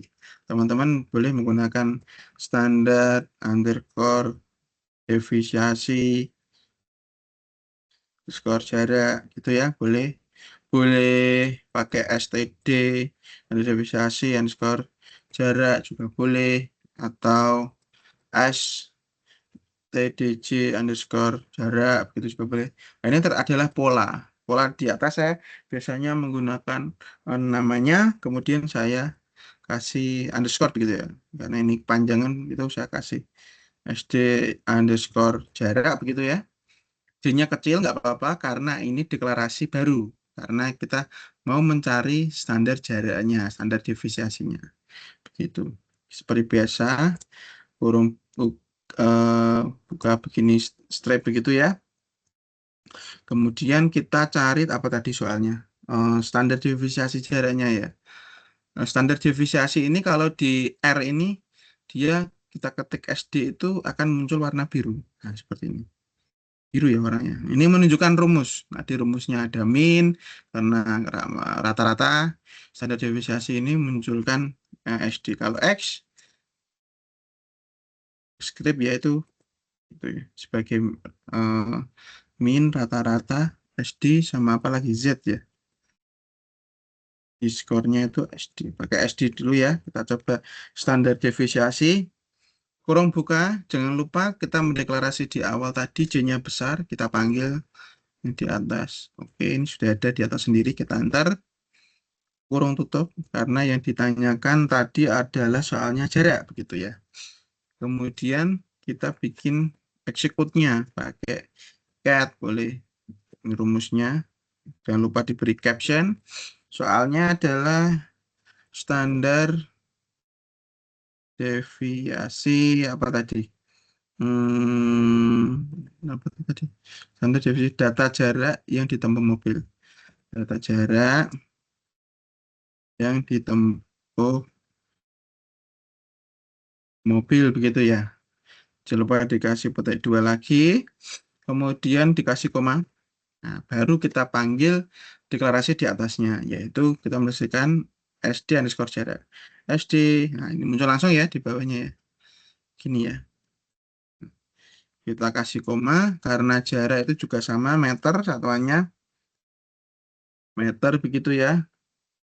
Lalu kita kasih meter per house juga boleh. Meter aja juga bisa. Kemudian kita kasih backslash, jangan lupa untuk n begini. Jangan lupa dikasih kurung tutup. Nah, di sini akan menunjukkan warna lagi. Cat ini warnanya biru sebagai rumus seperti di SD dan juga min tadi, standar divisiasi. Kemudian kurung buka, kurung tutup ini sebagai pertanda bahwa ini dalam satu caption, kurung dalam kurung begitu ya. Petik 2 ini sebagai caption. SD underscore jarak ini adalah memanggil si deklarasi di atasnya, di mana deklarasi di atasnya ini memanggil si jarak. Nah, si jarak ini adalah deklarasi di awal tadi dengan J besar. Kemudian kita kasih satuannya meter dan juga N untuk mengakhiri shortcode-nya. Kita coba copy, kemudian kita pastekan di RQ-nya. Oke, jawaban 1C-nya kita coba. Nah, untuk jawaban nomor 1C, jawabannya adalah 49,53. Itu tadi jawabannya dari soal yang saya berikan ya di latihan hari ini. Soalnya hampir mirip dengan yang ada di tugas ya. Tinggal teman-teman nanti bisa mencobanya agar mengetahui cara menjawabnya dan juga memahami bagaimana cara menjawabnya dan membaca shortcode-nya gitu. Oke, begitu misalnya ya. Oke, yang selanjutnya adalah nomor 2. Berdasarkan tabel pada soal nomor 1, yang nomor ini ya, satu ini ya. program R untuk membuat plot, gunakan program R untuk membuat plot dan interpretasikannya. Kita suruh membuat tampilannya, plotnya gitu. Yang pertama kita suruh bikin scatter plot dari kecepatan dan jarak. Oke, kemudian yang kedua, yang B, interpretasi scatter plotnya harus diinterpretasikan, cara membacanya begitu. Yang C, histogram untuk data kecepatan mobil. Oh, berarti bikin grafik histogramnya. Yang terakhir juga sama, interpretasikan histogram yang diperoleh. Oke, kita akan dari data tadi, berarti kita pakai RGUI Mas ini ya, karena pakai nomor 2 pakai data yang tadi. Kita coba jawab di sini. Agar jawaban 2A. Itu ya. Yang ditanyakan adalah membuat scatter plot dari data kecepatan dan jarak. Scatter plot berarti rumusnya kalau di R di apa namanya? Di RGUI itu scatter plot menggunakan rumus plot. Kalau rumusnya benar harusnya warnanya biru, nah seperti ini ya. Plot. Kalau histogram itu apa ya? Is gitunya. Histogram ini rumusnya his. Nah, nanti berarti yang 2B pakainya rumusnya his. Kita ketik yang scatter plot dulu, plot. Kemudian kita panggil si kecepatan. Yang di atas ini ya, teman-teman ya. Kecepatan. Oh, ada ini di atas ini. Kecepatan, kita enter aja. Kemudian apa tadi soalnya? Kecepatan dan jarak. Oh, 2 berarti. Jaraknya kita panggil juga. Koma, jangan lupa spasi. Kemudian kita panggil si J-nya besar. Oke. Baru kita kasih koma. Lalu kita boleh kasih enter. Karena di sini di RGUI itu biasanya muncul plusnya begitu ya. Plus-plus gitu di bawahnya kalau teman-teman langsung coding di R gitu ya. Nah, kalau yang di atasnya bentuknya gini, itu ya. Ini adalah code-nya. Nah, plus ini menunjukkan sub dari codingnya. Berarti coding selanjutnya masih termasuk dalam kumpulan shortcode yang di atas tadi. Itu. Cara membacanya adalah seperti itu. Nah, baru teman-teman masukkan apa itu tadi ya namanya. Kecepatan dan jarak sudah dipanggil. Oh, judulnya, judul membuat histogramnya itu dikasih judul apa? Judul itu artinya main ya, main gitu ya. Judulnya apa Pak? Judulnya adalah apa tadi? Kecepatan dan jarak gitu ya. Kecepatan dan jarak. Ini caption aja ya, nggak apa-apa. Nggak harus dipanggil karena ini kita kasih apa istilahnya label begitu. Kecepatan dan jarak scatter plot gitu. Petik 2. Nah, jangan lupa kemudian karena ini masih dalam satu sub, kemudian di koma, baru di enter. Habis kita mendeklarasikan plotnya, kemudian judulnya, scatter plot itu ada variabel sumbu Y dan sumbu X ya. Kita coba variabel sumbu Y-nya dulu ya. Y lab begitu ya, atau sumbu Y. Kita deklarasikan Y-nya apa? Mau kecepatan apa jarak? Kita kasih jarak dulu ya. Jangan lupa J-nya besar. Itu dia muncul. Kedua, koma. Kita kasih satuan dulu, lupa. Karena nanti ada labelnya di bawah gitu ya. Jarak itu satuannya apa gitu. Kita kasih meter. Tuh. Baru dikurung stop. Itu ya. Kemudian setelah jarak ada X-lab. Sumbu X begitu ya. Tadi sumbunya jarak, berarti sumbu X-nya kecepatan. Nah, ini muncul. Kecepatan satuannya kilometer per jam begitu ya. Kita buat kilometer per hours begitu. Ini hanya tulisan begitu ya, labelingnya. Y-lab dan X-lab ini disamakan dengan deklarasi yang di atas tadi. Itu. Setelah itu kita bikin apa lagi? Kita bikin jumlah titik-titiknya ya. Pecahannya itu dengan jumlah misalnya berapa? Pecahannya berapa? 20 gitu ya. 20 gitu ya, atau 25 begitu. Kemudian apalagi yang belum? Warna itu color. Oh ya, itu dia muncul warnanya warna biru, colornya kita ganti warnanya T2 merah begitu ya. Nah, baru setelah kita deklarasikan, kita beri kurung tutup. Nah, maka ini warnanya akan berubah. Jadi di dalam sini adalah satu kesatuan dalam code-nya. Tuh. Kita coba untuk jawaban 2A, apakah bisa? Nah, paste sudah, lalu kita coba execute. Oke. Nah, ini muncul scatter plotnya ya. Ini eh, bentuknya saya bikin segitiga-segitiga ya. Bisa digunakan untuk, karena pecahannya tadi 25. Coba kita ganti pecahannya jadi berapa? 19 gitu ya. Apakah berubah? Oke, kita coba eksplorasi begitu ya. Wih, jadi berubah ya. Jadi dari segitiga-segitiga, jadi pecahan itu menentukan gambarnya ya. Kita bikin 19, jadi ininya berubah lingkaran. Kalau 25 tadi bentuknya segitiga. Nah, ini adalah hasil untuk jawaban nomor 2A begitu ya.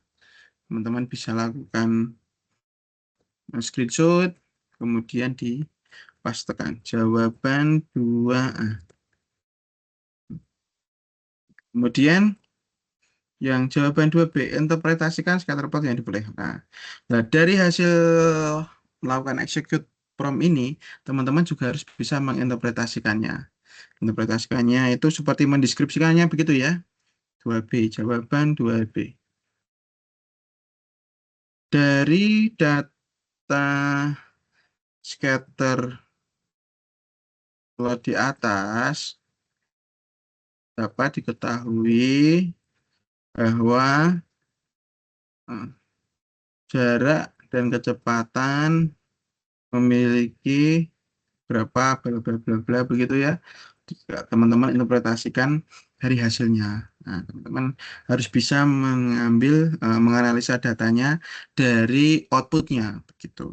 Nanti yang akan saya baca juga itu juga. Itu jawaban 2A dan 2B. Jangan lupa yang 2B itu teman-teman menginterpretasikannya ya dari output yang teman-teman setelah dijawab atau dieksekut. Kemudian jawaban 2C.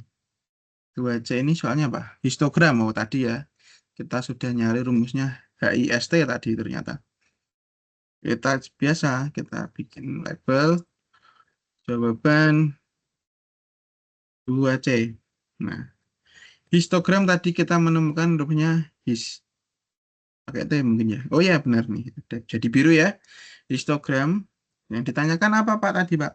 Yang ditanyakan histogram untuk data kecepatan. Jadi hanya kecepatan histogram aja ya. Jadi kita ketik kecepatan. Kemudian kita kasih koma sama judulnya. Mainnya kecepatan. Nah, muncul dia kecepatan mobil gitu ya. Kita kasih koma. Kemudian kita deklarasikan sumbu X-nya dulu aja. X-lab-nya muncul nih. Sumbu X-nya apa ya?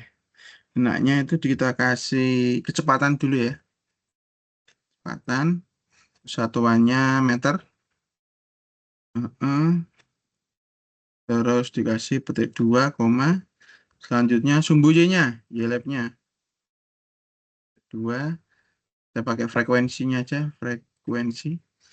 Jadi ada kecepatan dan frekuensinya. Ini boleh nggak pakai frekuensi juga boleh karena hanya label ya. Tapi bagusnya kecepatan sama frekuensi ya. Frekuensi. Itu. Titik 2. Kita kasih koma lagi. Jangan lupa setiap shortcut untuk yang di subnya kita kasih koma. Kemudian warnanya. Jangan lupa Makanya kita bikin green, hijau ya, biar cetar begitu. Terus dikasih pembatas atau border dari tiap histogram, kasih warna hitam merah gitu ya. Hijau sama hitam aja ya, biar kelihatan ya. Black. Ini lupa dikasih koma. Black. Ini baru kita kasih namanya adalah. Nah, ini untuk jawaban 2C. Kita coba larikan ke R. Semoga betul. Oke. Ya, ini tadi di sini sumbu X-nya adalah kecepatan, sumbu Y-nya adalah frekuensi, gitu ya. Kemudian colornya kita kasih warna green, bordernya black, bordernya itu ini. Biar dilihat. Terus judulnya mainnya kecepatan mobil. Nah, ini judulnya. Ini untuk jawaban nomor 2C. Kita print screen. Lalu kita larikan di sini untuk jawabannya. Oke. Kemudian untuk jawaban 2D-nya kita interpretasikan. Jadi dari data di atas, gitu ya, menghasilkan bahwa jarak dari histogram ini adalah, begitu ya, kalau teman-teman interpretasikan. Nah, itu adalah untuk jawaban nomor 2 ABCD. Lalu yang terakhir adalah nomor 3. Waktunya tinggal sedikit ya. Nomor 3 adalah Thomas memperoleh nilai 85 untuk ujian matematika. Berarti nilai asli Thomas 85 dengan rata-rata min-nya 80 dan standar deviasinya 10. Oke, jadi kita akan menghitung data ujian Thomas ya. Kita deklarasikan langsung saja rata-rata ya. Karena kita mau nyari rata-rata nilai matematika Thomas. Rata underscore matematika gitu ya. Kita menggunakan pola ini. Kemudian kita kasih ini rumusnya berapa nilai rata-rata matematika Thomas? Rata-rata nilai matematika Thomas adalah 85. Ini ya. Dengan SD atau standar deviasinya matematikanya berapa tadi? 10.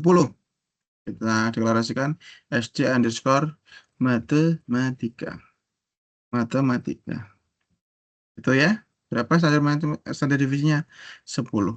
Gitu. Nah, kita mendeklarasikan dua ini, ada rata underscore matematika dan standar deviasi matematika.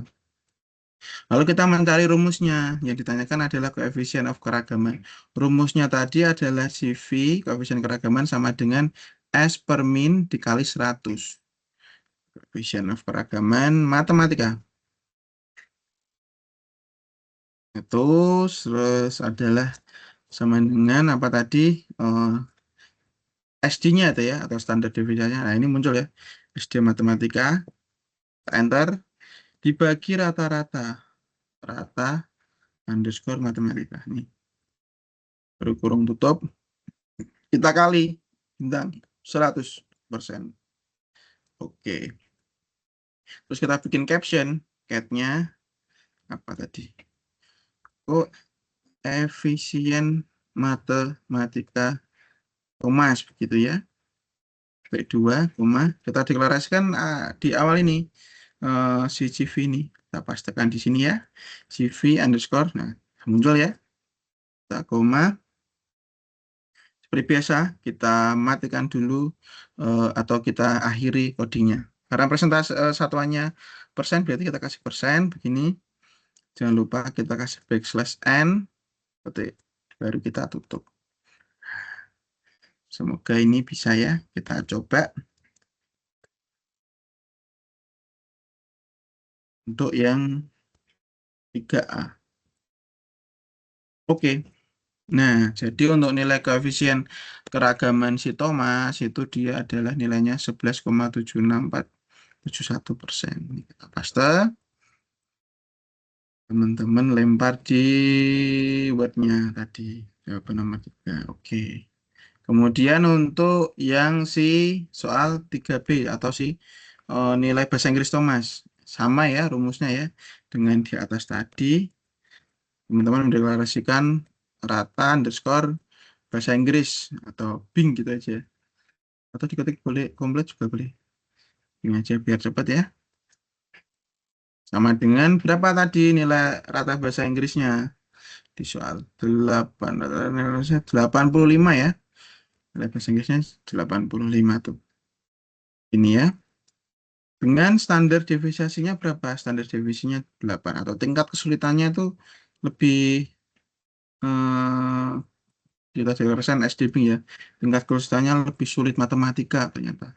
Standar deviasinya ini cuma 8. Ketik SD underscore Bing sama dengan 8.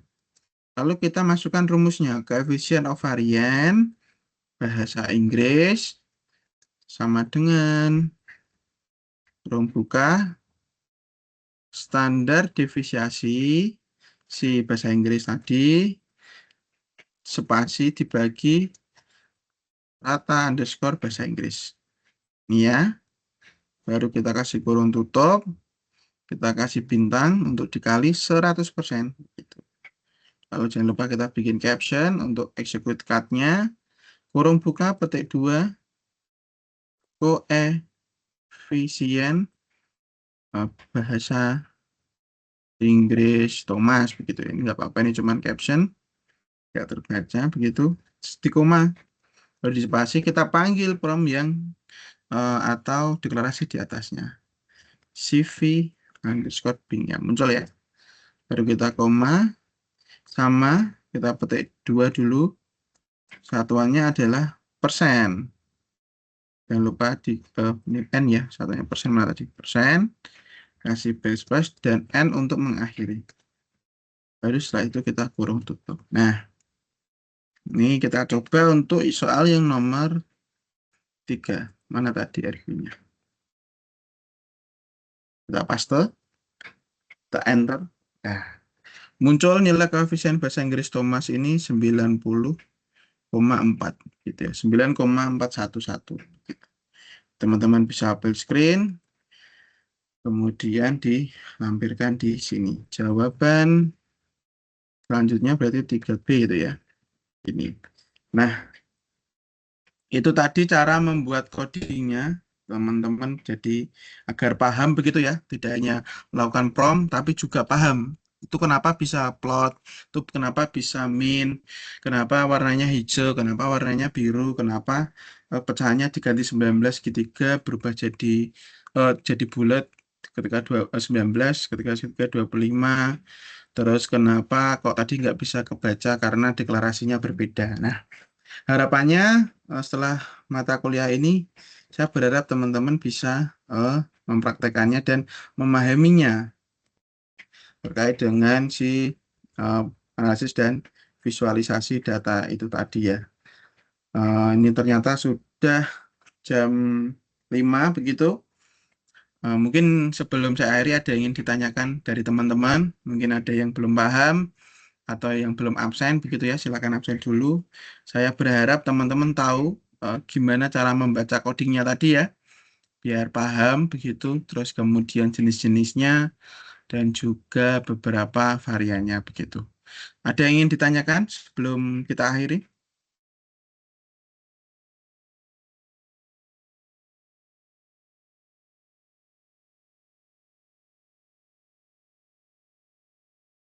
Halo? Ya, izin bertanya gimana? Pak, untuk jawaban yang tadi Bapak contohkan itu kan ada deklarasi ini ya Pak, dalam bentuk kalimat gitu. Kecepatan rata-rata mobil adalah sekian. Kalau kan kemarin belum sampai ke situ ya Pak, itu mempengaruhi nilai juga ya Pak? Enggak apa-apa. Itu hanya sebagai itu tidak mempengaruhi nilai KLVA. Jadi saya membaca itu promnya dulu memang, tapi saya memberikan contoh yang benar. Jadi dalam membuat sebuah coding itu memang ada polanya begitu ya. Polanya itu seperti tadi.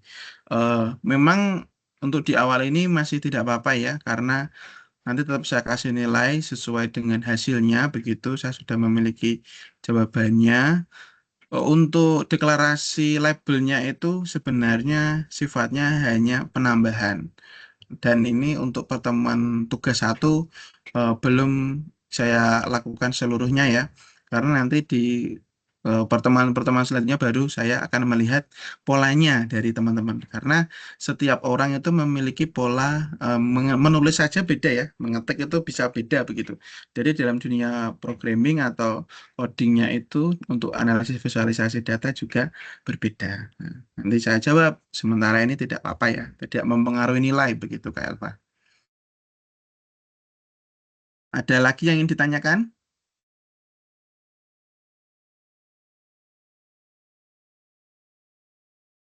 Halo? Apakah sudah cukup untuk hari ini? Ada yang ditanyakan? Teman-teman yang sambil bekerja tetap semangat karena masih juga kuliah luar biasa sekali. Apakah ada yang ditanyakan lagi sebelum saya akhiri sesi hari ini? Sudah ya? Terima kasih, Pak. Oke, terima kasih Kak Alfa. Baik. Oke, mungkin cukup dulu untuk hari ini karena sudah sore juga. Kita sudah mulai tadi dari jam 3, ini sudah jam 5 begitu. Saya harap teman-teman paham awal dari web 2 ini. Jadi saya lihat teman-teman beberapa metode atau hari itu belajar melalui metode e-learning ya, secara manual, melihat YouTube begitu. Harapannya setelah bertemu saya, teman-teman jadi paham dan tahu bahwa analisis visualisasi data ini mudah. Karena setiap harinya kita juga menggunakannya sebenarnya. Dan kita juga sering mengambil kebijakan-kebijakan atau keputusan untuk diri kita sendiri berdasarkan data-data yang teman-teman miliki pun itu kaitannya dengan karir, dengan bisnis, dengan apa itu sebenarnya semuanya sudah pernah dijalankan. Dan harapannya yang selanjutnya adalah teman-teman bisa belajar pemrograman dengan analisis visualisasi data dengan bahasa R dengan baik. Jadi bisa tahu, oh kenapa saya ngetik plot, kenapa saya ketik his. Nah, warnanya berubah kenapa ya? Kenapa tadi jaraknya nggak kebaca, jaraknya terbaca. Nah itu tadi. Harapannya teman-teman jadi paham.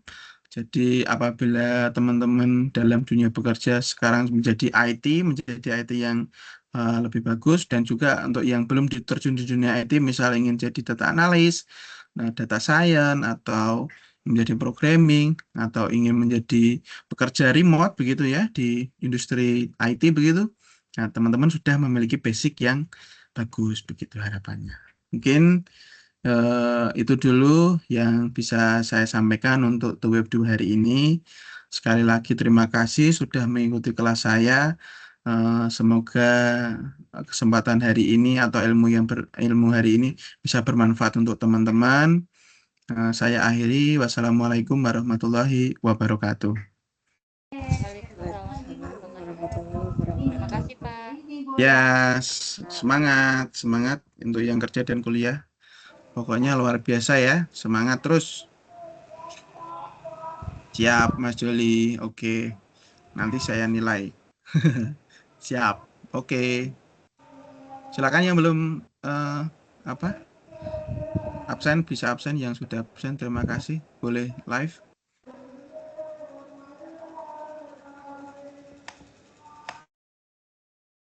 Izin saya live ya.